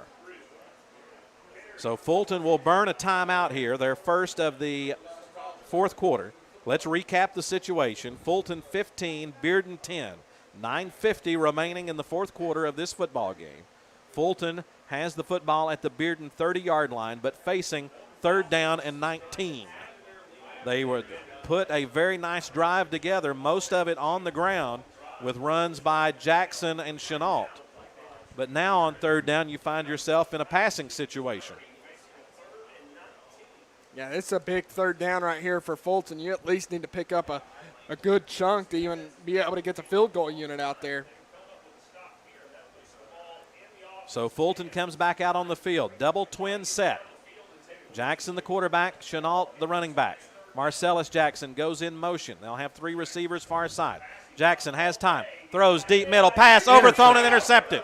Pass is going to be intercepted by Tummons. He just overthrew everybody in the center of the field, and Bearden gets the interception, and the Dogs will have the football 1st and 10 at their own 20-yard line. Linebacker shifted left. Marcellus open on the right. He made the mistake of trying to fit it between the defenders. He lofted it too high. Right there, safety on the backside gets the interceptions. Just an errant pass right there. You know, you've got to go through your progressions. 3rd turnover of the 2nd half by Fulton. And now Bearden quickly over the football. 1st and 10 at their own 20. Tight with 3 receivers on the right side of the formation. Handoff is going to go to Young. Nothing. Going to lose a couple of yards. Back to the 18. The Falcons, a turnover machine here in the 2nd half. We've got a player shaken up. I think that might be Young. Bearden. And it is number 17 down. And that's Bearden. Their football helmets has been the tradition for a long time here. They have the numbers on their helmets, which makes it a little bit easier to spot an injured player because you can see the number on their helmets. Well, while we're getting good and nervous here, let's go with our WKCS trivia question of the night. If you know the answer to this, tweet at us at WKCS Radio. Can I tweet it? You know the answer because I told you earlier. Parker told me, so can I tweet? Am I eligible? I want a free song request. All right. Of all Knox County high school football teams, public and private, what team has won the most games all time without winning a state championship? So that's the question. In Knox County high school football history, public and private, what school all time has won the most games without winning a state championship? We'll give you a hint. It's not Central. Central is the all-time leader in wins in Knox County high school football history with 677 wins, but they've been playing for 116 years. Young gets up under his own power and raises his hands to the crowd saying, I'm all right. I'll be back after this play. Unless the trainer says otherwise. Because just because you think you're good doesn't mean the trainer thinks so. And Corbin, we all know that's usually the case, isn't it? Yeah, I think Ben Conaway would hold us out for 2. 2nd down and 12. Man in motion near side. They're going to pitch that way. Hit in the backfield and then dropped. Hit hard. Keenan Vaughn stretched it out, and then Kashawn Banks brought him down as they went around the near end with Sun Yi Mitchum, and it's going to be 3rd down and about 13 for the Bulldogs with 9:05 remaining in the ball game, and Fulton clinging with one finger to a 15-10 lead. And right here where you need Young the most, and you've got him on the sideline. Well, watch over here. There's two receivers. Arana will be the running back. Parrott gets it. Back to pass. Pressure on. Throws it. Pass overthrown and incomplete. Had a man open down the near sideline. That was Ethan Ford. And the pass is incomplete. And Bearden, again, cannot take advantage of the Fulton turnover. Well, Fulton's defense has been in a bend but don't break situation, you feel like. You know, we keep turning the ball over, giving it to Bearden, but our defense comes up with big stops, and Fulton's offense luckily going to get back out on the field. You got to look for the running game, though. Keep this clock moving. Ford has averaged 41.7 yards per punt on the game, and he booms this one. Just absolutely booms it. Bounces at the 40, and it's going to roll to get out of the way. You don't play for Memphis. Down to the 32-yard line. So another great punt by Ford. Flips the field, He's been the star of the game, really, for Bearden outside of Young. And now Fulton backed up a little bit at the 33. 3 turnovers here in the second half. Going to have to try to put a drive together. And as we said, really you feel like the next turnover in this football game is going to be the one that decides, or the next touchdown is going to be the one that decides it.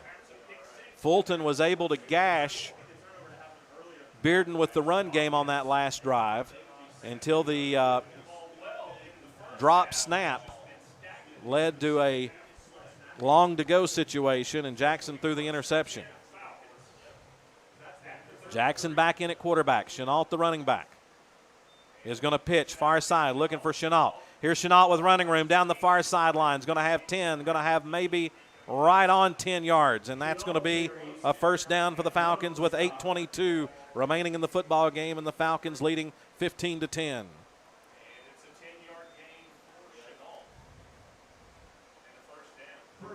And the clock keeps moving. That's what I like to see. It pauses just to get the chain set up, and then it keeps.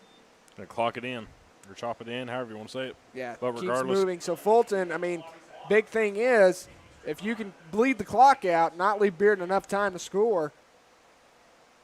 3 receivers to the short side of the field, which is the right. Handoff, Chenault up the middle.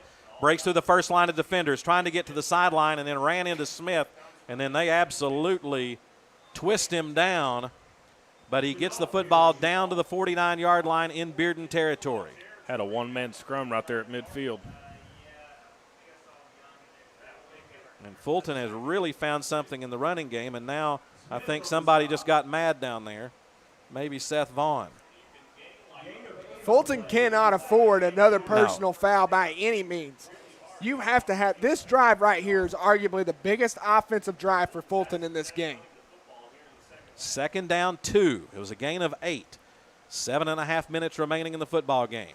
Pitch goes to Chenault, far side. Chenault runs over a tackler and will get the first down to the 46-yard line. Quick pitch on the right side gets the first down for Fulton. Makes you kind of wonder what they adjusted at halftime, because if you remember in the first half, they couldn't get that quick pitch going to save their life. Chenault had -7 yards at halftime. And we'll get you an update, courtesy of Chris Mays, on his numbers here in just a moment. 14 for 65. And that there would surpass his total for last season. But the biggest number there is the 0 for touchdowns. Also 7 minutes remaining in the football game. Clock rolls. Fulton up 15-10. Handoff up the middle. They go to Marcellus Jackson, and Jackson will get 4 yards, actually 3 yards, as he'll get it down to the 43-yard line. A little bit different look, and that time they ran Marcellus Jackson up the middle. Well, whenever these Fulton running backs can get loose, it looks like they're shot out of a cannon. So either running back you have, you know, is going to be great in open field. Well, not only they're both fast, they're both agile, too. Peebles and Kyle, the wide receivers, to the far side. Bates to the near side.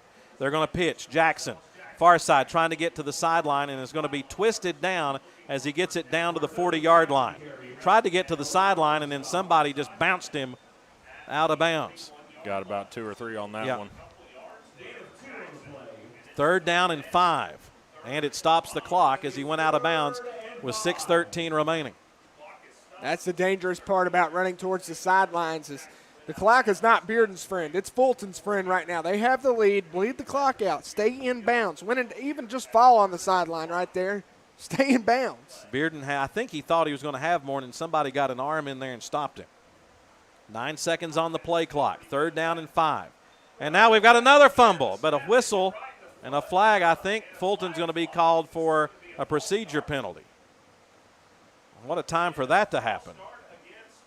Fulton called for an illegal procedure as miscommunication. It's going to be 3rd and 10 with 6:11 remaining, and he'll move the football back to the 46-yard line. That's what it is. To be honest, I'd rather have that than the fumble or the turnover we almost had. It is miscommunication right there because Jackson's trying to get everybody lined up, and out of frustration, he claps his hands, and I think Cam Stokes just thinks that that's time to go. Chenault will be the running back. 3 receivers near side. Fulton's going to throw it on 3rd down. Here's Jackson. Pass is going to be batted away and incomplete. Coming back to the football was Wasami Bates. He had a hand on it, but it got raked away at the last second. It'll be 4th down from the 46, and Fulton's going to have to punt it. Yep, here comes in the special teams unit. So Perez to punt it away. Fulton was running it, but then another miscommunication stalls the drive. And now let's see if Fulton's got enough people, and they're going to have to burn a timeout to get the right personnel. You got to think Bearden's going to bring the house here and try to block this. Oh, definitely. I mean, Fulton, they've been close several times on a field goal, even earlier on a punt. If I'm Coach Schindliver, I'm bringing all 11 guys. Forget the return. Let's bring 11 at them. Well, is it time to put Jackson back there for the rugby to make Bearden be honest and possibly fake? Well, Perez is in the huddle, so I'd assume that's who they're going to bring out. But I don't disagree with you one bit, Russell. You know, he rolls out and finds a hole. I know he can pick up 10 yards to get a 1st down if need be, or he's more elusive back there, being able to get it out of there. Yeah, but the bad news is the side of the field that he would roll out to is the short side of the field as the ball is on the right hash. 6:05 as Fulton's trying to get their punting team shored up. 4th and 10, the situation for the Falcons. We'll have Perez back there. Yeah, Perez will drop back into punt formation.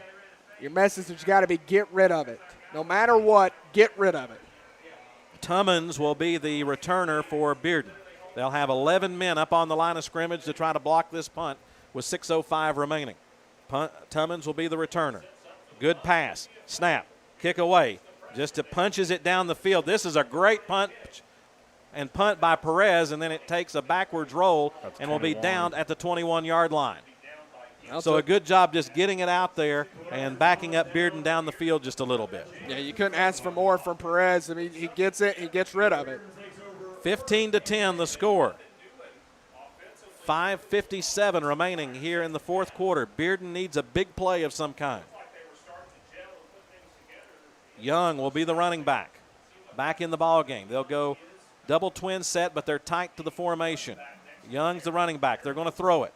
Pass is going to be complete, but a short gain up to the 26-yard line as Young, the back out of the backfield, makes a leaping catch, and Bearden picks up 6. Fulton's going to have to be honest. You can't leave the underneath open. That's what Bearden's going to do, and they're going to want to go quick as well. 5.5 minutes remaining in the football game. Bearden has all 3 timeouts. 3 receivers far side. Parrott asks for the football. Gets it. Pressure on. Steps up in pressure. Hit as he throws, and the pass is incomplete. As he had a couple of Fulton defenders coming in on him, and he just tried to dump it off to Tummins, but the pass was underthrown as he was being hit. This just in, DJ Hunt from Halls scampers into the end zone to find pay dirt. Game now tied 7-all with 9.5 left in the game. That's Powell and Halls tied at 7. 3rd down and 6 for the Bulldogs. 3rd down of the night right here. 5:23 remaining. They're going to throw it. Back to pass, pressure on. He steps out, pass, underthrown and incomplete. Incomplete, underthrown, intended for Ford coming back to the football as the pressure was on from Keenan Vaughn. And how about the Fulton defense right there answering with the 3 and out? And Bearden's going to try to trust their defense one more time. Or would they fake it here? 5:18 remaining in the football game. Bearden facing a 4th and 6 situation. Oh, God. Ball will be snapped, and now they're going to go with the swinging gate over on the far side. Let's see what kind of magic they've got dialed up here as they have 6 players on the left side of the formation. They're trying to see if they've got the right numbers to fake, and Coach Schinlever is going to ask for a timeout. I think kudos to Fulton for being lined up appropriately there on as they were just trying to see if they could have somebody uncovered and try to fake the punt. I think right there kind of squashes any hopes you had of trying to fake it, as now Fulton knows to expect it. Well, and I think Fulton also had a look at it last week against Gibbs, so Fulton is prepared for that play in the back of their mind. I mean, it probably wasn't in the game plan this week. I don't know if Bearden's ran it before, but either way, Fulton knows that they've seen it before. Yeah. But you just have a feeling here that Bearden's best chance to win the football game is for the ball to be down there on that end of the field and hope that Fulton could possibly turn it over again and give them a short field to win the football game. Well, and I also think if you're head coach Rob Black, your message to your offense, if you get the ball back, your message to your offense has got to be stay in bounds. Make them use a timeout. Stay in bounds. Keep the clock going. And when the clock hits 0 and Fulton's up, they win the football game. That's got to be your message. Looks like Bearden's going to have another protector back there. More traditional punt formation as Ford will drop back. Fulton will not rush. And they're going to run. Rugby. And he kicks it away, punches it down the field, and it's going to be a great punt, and it's going to roll dead on the 30-yard line.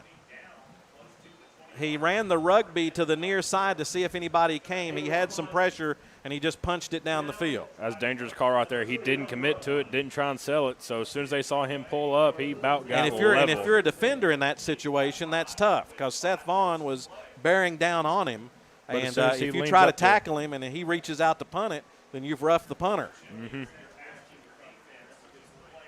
So 5:05 remaining in the football game. Fulton nursing a 5-point lead. Stay in bounds. 15 to 10. Nothing fancy. Yes, definitely nothing fancy.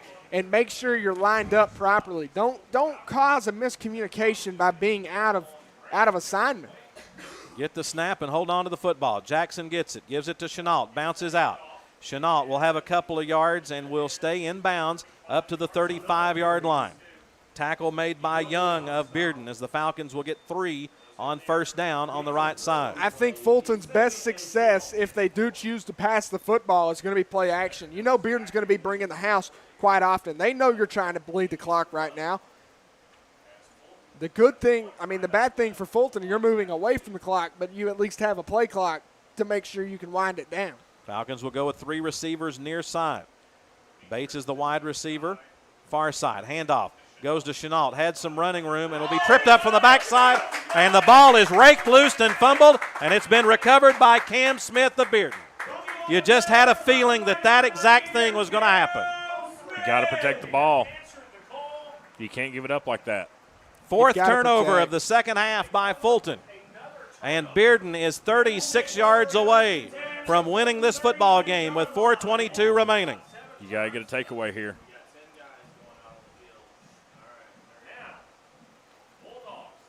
They just stripped it loose from Chenault. 1st and 10. They finally got the ball where they needed it. We almost predicted this. Handoff is going to go to Young, and Young will crash forward from maybe a yard down to the 35. Well, Bearden's still going to have to go quick. It's not given you're getting a touchdown. We've seen Fulton's defense on a goal line stand several times against the number 1 team in the state in 5A. Oh, and not even 4 minutes ago, we also saw a 3-and-out. They're going to send one of their better receivers, Spikes, into the ball game over there on the far side against Chenault. So Chenault's got to shake off that fumble and play defense on the far side. Parrott with a single back. Fulton shows blitz. They thought about running option. Parrott's going to keep it, and Parrott will get it down to the 31, stays in bounds, and it's going to bring up 3rd down and probably about 4 here for the Bulldogs. Credit right there to Seth Vaughn. He didn't give up the pitch. He forced Parrott back inside towards the defense.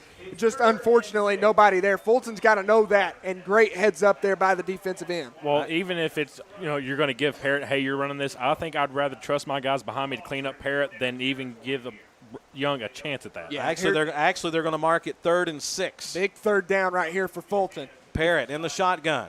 Gets it. It's going to roll near side. Pressure off the edge. Here he comes. They got him. He threw it away. That's got to be a flag. Yes, no, they said he's down. No, they said he's down. They're going to say he was down. It was Keenan Vaughn.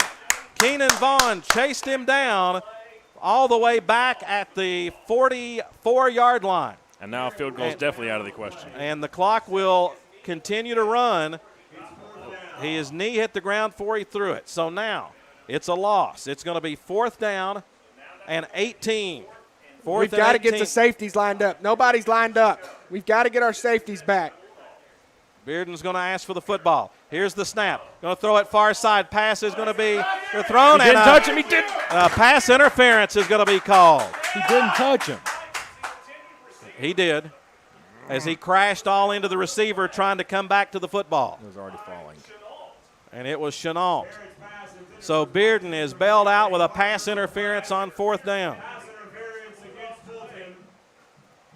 God bless. Now, under the new rules, it's not an automatic first down, so They're it makes it 4th and 3. Yeah.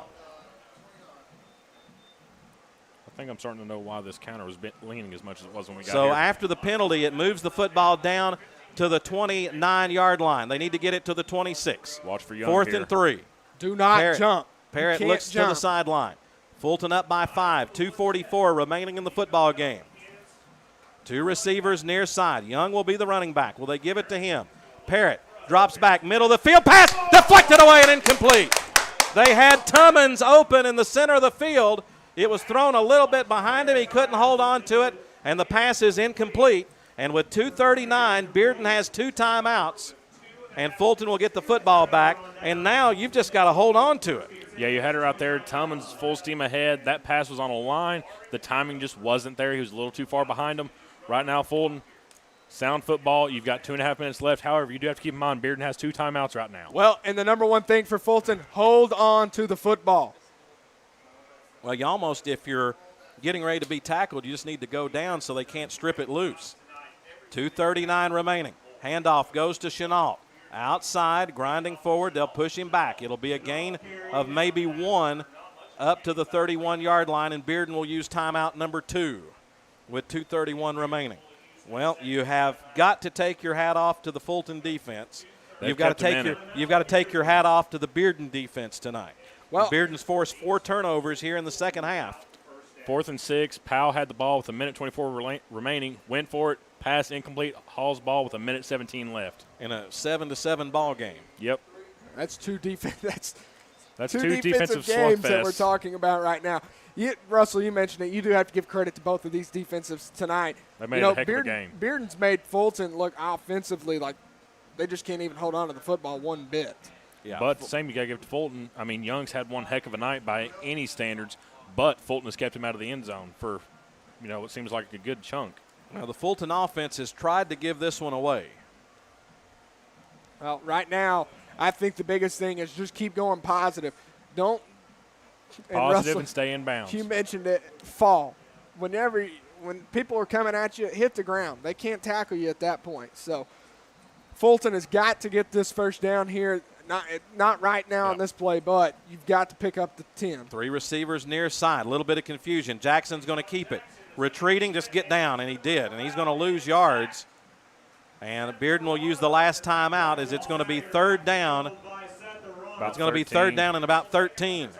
So Fulton's getting ready to be, again, in a heap of trouble because it's not going to be a passing situation here on third down with 2:23 remaining. You're going to have to get about 12 yards to get a first down, and then you're going to have to punt it one more time. What a ball game. Defensive struggle. It's been exactly that here tonight. We predicted it, and it feels like almost everything I've predicted to happen has happened. Powell recovers Hall's fumble on their own 24. They have one last shot to break the tie. 2:23 remaining. Well, let's go ahead and give you the answer to that trivia question. Of all the Knox County High School football teams, public or private, which school has won the most games without winning a state championship? And the answer is Powell. Powell has won 436 games all time. They finished second in the state twice. Central, Farragut, Fulton are the top 3. They all have state championships. Third down and 12 yards to go. Fulton, 3 receivers, far side. Gibson goes in motion. They're going to pitch to Chenault. Chenault's going to be hit and dropped back at the 26-yard line. And it'll be fourth down. No gain on the play. You got to punt it. Fourth down. Well, bleed the clock down 40 seconds at least. Yeah. But the scary thing is here, for Bearden, it almost is going to unless you have some kind of catastrophe here on this punt, it's going to force Bearden to have to throw it deep. And that's a scary situation because you saw the pass interference there just a moment ago. Fulton's running the clock down. It'll be 4th and 12. There's 8 seconds on the play clock. I think Fulton is going to use their last timeout here to set up the punt. Clock down to 1 second, and Coach Rob Black asked for a timeout with 1:34 remaining in the ball game. So you put the ball game in the hands of senior Daniel Perez to punt this away with the football spotted at the 27-yard line. Yeah, and you're going to call on Fulton's defense one last time to get a stop. You see Bearden's defense getting the huge stop right here, forcing Fulton to lose a couple of yards, and now they're going to be forced to punt. So Bearden's defense has already answered. Can Fulton's defense answer to seal this victory? That's your big question. You know, no points have been scored here in the second half. No, you're right. And I think right here, after you get this ball off, just roundabout say Bearden has a minute to go down the field, roughly. No timeout. So they're going to have something drawn up now before this ball is even kicked on what they're going to do on offense. Yeah, I mean, it's just – and for Bearden, you got to know to get out of bounds. Yeah. So Bearden's going to have to get out of bounds to stop the clock. Which, when they've been so run heavy, that's going to be kind of hard to do. They're going to have to switch it up a little bit. Fulton's going to have to keep them in bounds. And if Fulton is going to insert Marcellus Jackson in the ball game as the punter. He does like to run to the wide side. What is the wide side So now? Bearden is going to put a different defense in here. They have nobody back to return the punt. 4th and 12. 1:34 remaining. Jackson gets it. Is going to run near side. Here's Jackson needing some help and will not have the first down and will step out of bounds. Let's see where they step him out at. 30, looks like it's going to be the 32. So they tried the fake punt on the near side, and they didn't get it, and Bearden will have a fresh set of downs. 90 seconds left. They have, or actually 89 seconds left. They've got to go 33 yards to win the football game. Fulton 15, Bearden 10. Parrott has not made the big mistake tonight. A freshman playing like a senior. 3 receivers, far side. Parrott drops back, has time, going to throw it near side for a man pass. Intercepted!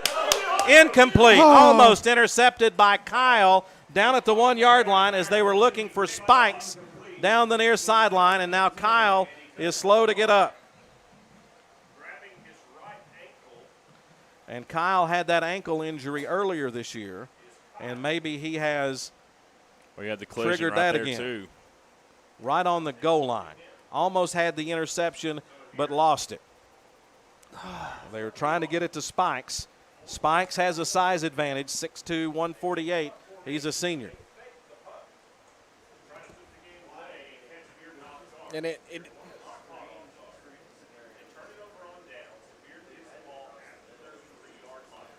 he just lost it in the scrum. Yeah. I mean, had it, but by the time he got done rolling, it was just gone. So Kyle is up under his own power, but that you lose one of your defensive backs for a play. you lose one of your smart safeties for, at least one play if he can even go back out to continue the game. Right there, that's excellent coverage by Kyle. He's able to get over top, and he nearly had that interception. 1:22 remaining in the ball game. Ball is on the 33-yard line in Fulton territory. Fulton leading 15-10. As we said, they holding on with one finger. At this point, you feel like they're holding on with barely a fingernail. And the fingernail's about to rip off. 2nd and 10. Single back set. Young's the running back. Double twins, tight formation, 1:22. The clock stopped on the incomplete pass. Gibson wants to show blitz. Back to pass, pressure, throws it out, overthrown and incomplete. Trying to throw it underneath on the right side to Nico Young. Peebles was on the coverage. And it's 3rd and 10. You got to give credit to Bearden right there. You get a turnover, why not just go ahead and take the shot? And right now, they're trying to make up for taking that shot and pick up some yards. Huge 3rd down here. These last couple of 3rd downs have been deciding factors. This one, the biggest. They'll stay with the same formation. 4 wide receivers in tight. He's got time to throw. He's going to throw it deep. Pass is going to be intercepted. It has been intercepted by Davion Chenault down the far sideline. He's running with the football down the far sideline. He's at the 50. He's at the 45, and he'll be spun down at the 37-yard line. We said he hadn't made the big mistake, and there it was. Pass overthrown and intercepted, and Chenault will salt this one away for the Falcons with 103 remaining in the ball game. Fulton will just need a couple of timeouts, a couple of knees. There's no timeouts left, and the Falcon defense will win this football game 15-10. If you would have told me at the start of this game no team was going to score in the second half, I'd tell you were crazy. But right now, the deciding factor in this game was that late touchdown with 2 seconds left in the first half that put Fulton up. Other than that, no team scored for the rest of the game. Tight victory formation, and we almost fumbled that. I will admit. Jackson wasn't ready for it. You got to remember, Russell was right. He said the last team to score would win. We did score last. I don't think he knew that would be in the second quarter. So they were able to take a knee. It's 2nd down, and 20 seconds on the clock. Fulton will just have to snap it one more time. Oh, dear heavens, please do not drop this football. 2nd down and 11. Jackson under center. Gets it. Now raises back up. Waiting. No need to wait. Just get it. Snap it, please. And he takes a knee, and that will do it. The Fulton Falcons on homecoming night here at Bearden survive the Bearden Bulldogs and win by the final score of 15-10. And extend the streak. Fulton turned the football over 4 times in the second half, but could not. Bearden could not take advantage. And the Fulton Falcons win this football game 15-10 as Coach Morgan Schinlever and Coach Rob Black have a long discussion down below, and I know that's a well-fought battle. And both teams really have to be proud of the effort. But, guys, the Fulton defense, every time they had to make a play, they were able to do it, and they get the win. Oh, yeah, we knew coming into this was going to be a big, big, big defensive battle for both teams, and that's just what we got tonight. A 2-score game for both teams. I mean, Fulton not getting over 15 points, that hasn't happened in a while where they still won. Usually if you've got Fulton held to 15 points, it's a loss. So the fact that they were able to do that, or they were held to that and still able to get out the win, that is nothing but huge props to the defense. And the Fulton coaches really making an effort to give congratulations to number 92, Cam Smith, who played an outstanding game tonight, and Coach Black and Coach Schinlever having another conversation down there on the sideline. But Fulton survives on Bearden's homecoming, and they improve to now 4-2 on the year as they get a hard fought 15-10 victory over the Bearden Bulldogs. We'll take a 60-second break and be back with the post-game wrap-up. Final score, Fulton 15, Bearden 10. You're listening to Fulton Football on WKCS Radio. Runners, to your mark. Set. Some may see a sprinter. At the NFHS, we see a future leader already off to the races.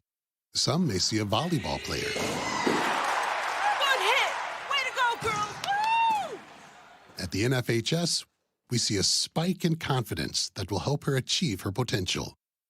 What else do we see? Musicians learning to march to their own beat. We're the NFHS, the national leader and advocate for high school athletics and activities in America, helping today's teenagers develop the skills they need to become tomorrow's leaders. And we see it happening in communities across Tennessee every single day. Learn more about the NFHS commitment to youth at nfhs.org. This message presented by the NFHS, the National Federation of State High School Associations. 3, 2, 1. Oh no. Which button am I? When every second counts, you can't wing it. Guys, a little help up here? In a home fire, you may have less than 2 minutes to get out. So make a family home fire escape plan. Then practice home fire drills at least twice a year so everyone knows what to do when they hear. Prepare your family at ready.gov/fire drill. Brought to you by FEMA, the Ad Council, and Make Safe Happen.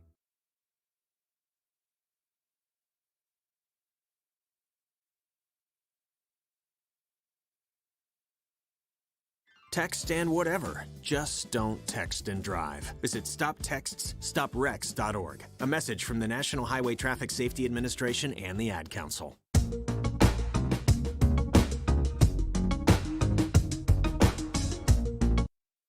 And welcome into your Fulton post-game wrap-up. I'm Corbin Carver. Alongside me I have Russell Mays and Parker Hall. Tonight, Fulton gets the win, 15-10 over the Bearden Bulldogs. A outstanding matchup tonight, outstanding defensive matchup tonight for both schools. Parker, we talked about it. It was going to be a tough game for either team to come in here and win, especially for Fulton. You're on the road. You're facing a 6A team that's going to keep coming at you. How do you handle that? Fulton handled it pretty well. 4 turnovers in the second half. They said that's not a problem. We'll still try and sneak out of here with a win, and they did just that. Oh, yeah, sneak out is the best way to put it. We knew coming in this was definitely going to be a defensive slugfest, and that it was. Like you said, Fulton committing 4 turnovers in the second half. Not the game, the half. And any team that's able to do that and still come away with the dub, that is just a testament to how good their defense is to holding people and keeping them out of the end zone. However, just going to the offensive side, you do have to admit, you got to give props to Parrott. Freshman quarterback for Bearden, looks like a veteran. Played a near-perfect game with the exception of the sack in the end zone there and then the last-minute pick.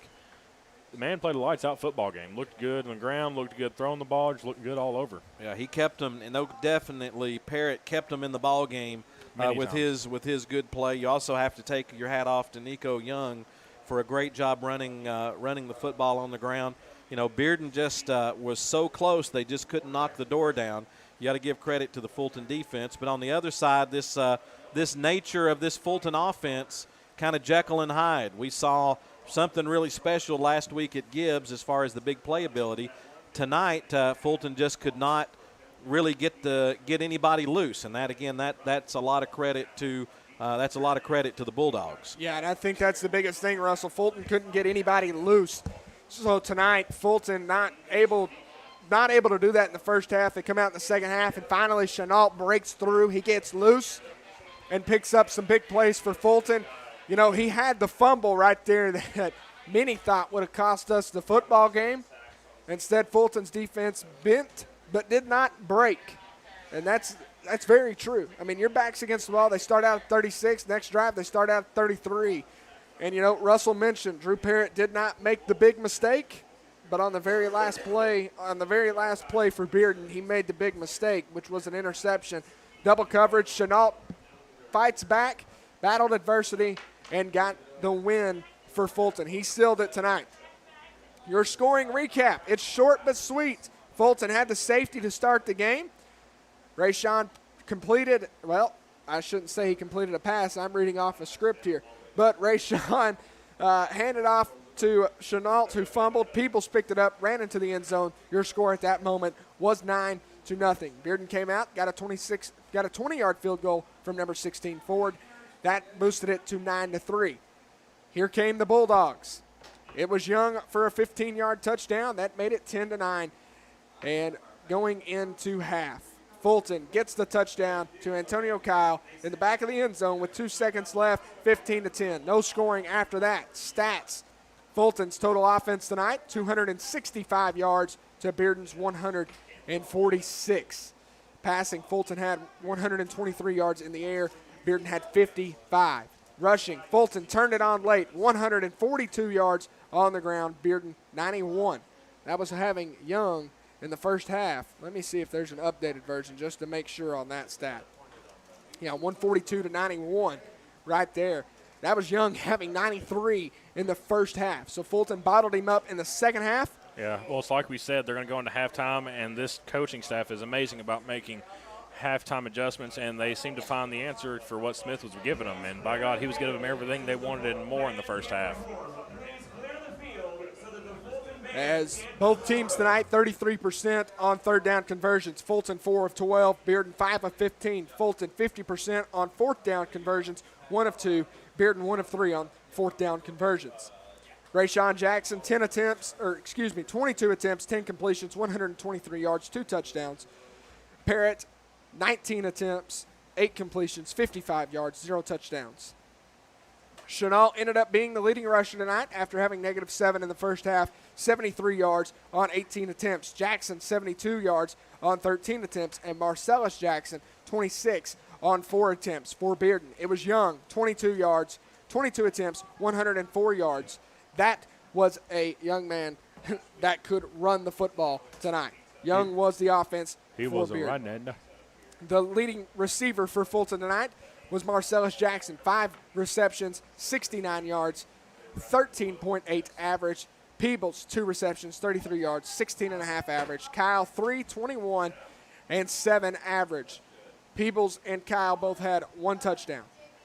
For Bearden, it was Hammond, 3 receptions, 24 yards. Tummins, 1 reception for 14 yards. Young, 3 receptions, 12 yards. And Spikes had 1 reception for 5 yards. Your leading tackler tonight for Fulton was Cameron Stokes, 6 tackles tonight. Young was the leading tackler for Bearden. He was on both sides of the football. The heart of the team tonight. Yes, he was definitely the heart of the team. Even though Bearden lost, I think that young man still deserves the MVP of this game. The turnovers nearly cost Fulton the football game. However, they persevered. They overcame. Defense came back out, got 1 final stop, and that gave Rayshawn the chance to do the old kneel. Yeah, the turnovers definitely killed the team, but the defense brought them back to life in this one. Fulton tonight defensively, there's a lot in the second half that went positive for the Fulton defense. The first half, we were sitting here saying, well, they're not filling their gaps, they're giving up big plays. That was true. I don't know what happened in halftime, but Coach Jeff McMillan and Coach Harbison surely changed that team around and got everything going in the right direction. Offensively, though, it's like we switched. Offensively, we couldn't block early in the game. Late in the game, we finally were able to at least piece something together to open up more holes. So for Fulton, offensively, that's your biggest struggle, in my opinion. Fulton's offense has got to sharpen up. You're going to have a region opponent, South Dole, next week. That region game is huge. I mean, that's a big region game. You're facing arguably who's going to win your region. Yeah, without a doubt. Well, not now because they lost to Anderson County. That's probably your region championship. Anderson County's put themselves in the driver's seat. But either way, you're facing a top-tier team in your region. And how you handle this game coming up, Russell mentioned to us, I don't know if it was on air or not, but he mentioned to us, Coach Black told this team, you're better than you think you are. And I think they proved that tonight. You come in, you beat a really good Bearden team, a Bearden team that keeps coming at you. You're better than what you think you are. And you need to know that going into South Dole. South Dole beat you last year, but let's go beat them this year and clinch a number 2 spot in the region. Yeah, and South Doyle, that's definitely going to be a big one coming up next week because this is the first time that Fulton and South Doyle have ever faced off as region opponents. The series definitely goes back a long ways, but this time there is real playoff implications on the line. Yeah, Fulton is going to have to get that straightened out heading into next week.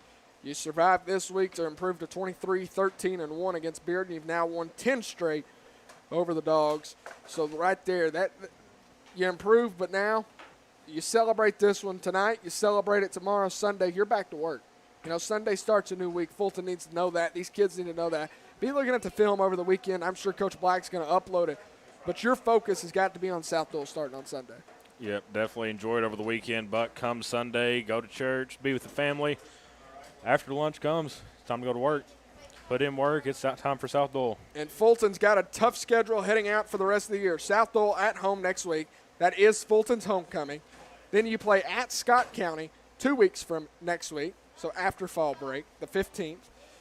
And then I don't know when Knox County's fall break is. I shouldn't say that. I can't remember. You can't remember either. Okay. No. I think Nicholas I probably should know. Nicholas is, I think, going to look it up for us so we can get that straightened out. But, yeah, like you said, definitely tough waters ahead. Probably the only, quote, break you're going to have is the road trip to Scott. So, basically, your only light game left on the schedule isn't even a home game. Yeah. And then going forward, you have Farragut's going to be the 10th meeting. Fulton's won 8 out of the past 9. So, you do have that going for you. But Farragut looking real good right now. Probably one of the 11th to the 15th. So fall break is the week of Scott County. So Fulton does not get a break there. You know, we play on fall break. We play on all breaks. Oh, yeah. Okay. And then capping it off, Carter, just like whenever I was in high school and you were in high school, Carter was always that last game of the season. Was always a good one. For some reason, like there was always bad weather. I could never figure that one out. But, yeah, capping off with Carter, a really good team. One that's been kind of struggling to find their identity the past couple of years. Finally on the right track. Starting to put together a few good games. You got some athletes over there, and I think you really have a coaching staff that's finally bought into the program. But tonight, Fulton gets the win over Bearden. We're going to shift gears now and look around the county and a preview of next week. Around the county right now, we've got Parker pulled it up on the big screen. I still like my small screen. Sevier County gets the win over William Blount, 28-21. Austin East fell to Brainerd, 36-0. Hey, sticking in the region, Scott currently 1-3, falling to Pigeon Forge by a score of 6-35. And Farragut, who are just talking about arguably the best 1-4 team, looking to be the best 2-4 team coming up. They are leading South Doyle by a score of 28-21. That nearing the end of the fourth. On the road to South Doyle. That's a big thing as well. That's Farragut a big is one for the on Admirals. the road. Maryville gets the easy win over Science Hill, 41-17. Central thumps Hardin Valley, 41-21. You got a matchup of Region 3, Kingston and Campbell County, both of them 5-1 coming into this game. Campbell County absolutely thumps them over the head by a final score of 35-0. No, that ends Kingston's undefeated season. Kingston was. Oof. Yeah. I thought they were 5-1 coming in. I don't think so. I think they were undefeated. I think they talked about that last night. No, that would be right. They would be 5-0 coming in, 5-1 going out because this. Yeah, Fulton's now 4-2, so we've played 6 straight weeks. You hate to see it. Carnes ran all over Carter tonight, 48-25. The Beavers get the win over the Hornets. Powell gets the close win over Halls, 14-7. Yep, that one right there, a whole lot of back and forth defensively. But in the literal last minutes of the game, Powell came up with a struggle win after having a turnover on the near side of the field. That enabled them to get the last-minute touchdown on that one. Well, they add one more win to their state championship list team. So then there's that. But next week, Fulton takes on South Doyle. For those that weren't around, the answer to the trivia question was Powell High School has won the most football games in school history, in Knox County history, without winning a state championship. Central, there's the kicker. Central, Farragut, and Fulton are the top 3. Central's won 2, Farragut's won 1, Fulton's won 6. And then in fourth place with about 435 wins is the Powell Panthers. And then behind that you have people like Halls, other schools, that Austin East, that have also won state Not as many games, but they have gold balls. Yes. Yes. So you're top 5, but last in gold balls in that situation. So we will definitely have some more trivia questions in the upcoming weeks for you here on WKCS Radio. Russell, next week, Fulton facing South Doyle. What are some of the keys for Fulton to get their first win in school history over the Cherokees? Well, you're going to need another big defensive effort. Sean Gary is an outstanding running back for South Doyle. He's an explosive runner, and I think as well offensively, you've got to fix the turnover situation. You can't have those kind of mistakes. This game will mean a lot to Rayshawn Jackson and Marcellus Jackson. They know a lot of those South Doyle players, and I think this game will have everyone's attention. I kind of felt a little bit like you could hear some of the talk this week, not necessarily looking past Bearden, but I think there's an anticipation and an excitement about the South Doyle game. And I think that may have fogged Fulton's preparation, not necessarily overlooking Bearden, but you're thinking ahead of South Doyle and you're what that thinking ahead of game what could the mean. task is at hand. Instead of one day at a time, you're thinking, a week ahead. And I don't think that's necessarily the way that you want to do things, but sometimes that's absolutely human nature, and because they know a lot of those players from South Doyle. And last year, frankly, Fulton was in it most of the way, and fourth quarter. It was all good until it wasn't. If you can make an offensive play fourth quarter of that football game, you probably have a chance to pull an upset on South Doyle. So with that in mind, South Doyle has an outstanding team.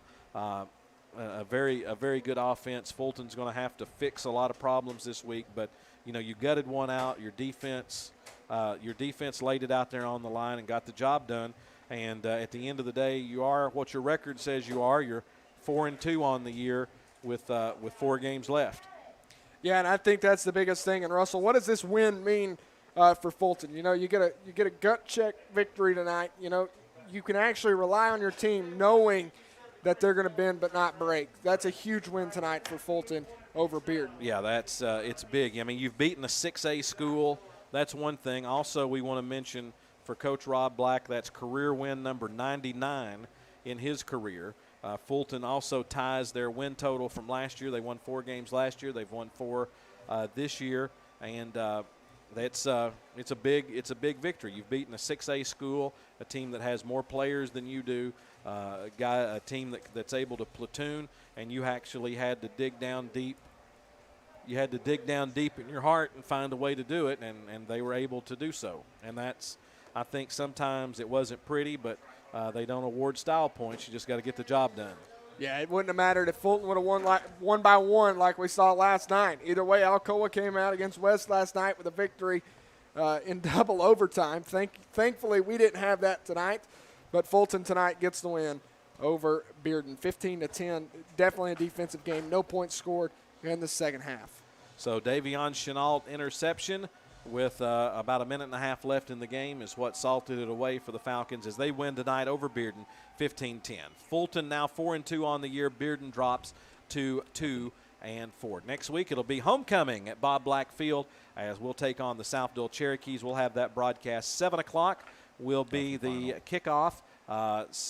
Join us at about 6:30 for Tommy Sweat and the Memphis High School football report, followed by the Fulton High School countdown to kickoff. Well, it was a trying night in a lot of ways, some technical difficulties that we were able to overcome, but the Falcons get the win, and we got the broadcast through. So definitely we want to thank you for your patience. We want to thank you for listening, and thank you for your encouragement and support of these broadcasts here on WKCS Radio. A lot of people to thank. First of all, Robert Sheffield back in the studio, very patiently making everything happen. Nicholas Slagle is our technical director, the man who somehow pulls a rabbit out of his hat, multiple rabbits out of his hat each and every week to get these broadcasts on the air. I'd like to make a motion real quick. Yes. We changed his title from technical director to technical savior. Yes, I think so.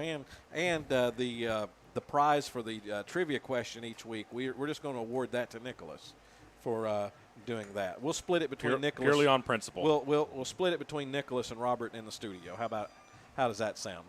I think I've got half of an oatmeal pie left that somebody – no, it's actually a half of a hamburger from yesterday. This just in, final score, Farragut beats South Doyle 28-21. So are you going to have a heart attack? So yeah. South Doyle will come in on a 2-game losing streak as they lost to Anderson County last week. And for Farragut, that's a big win for them.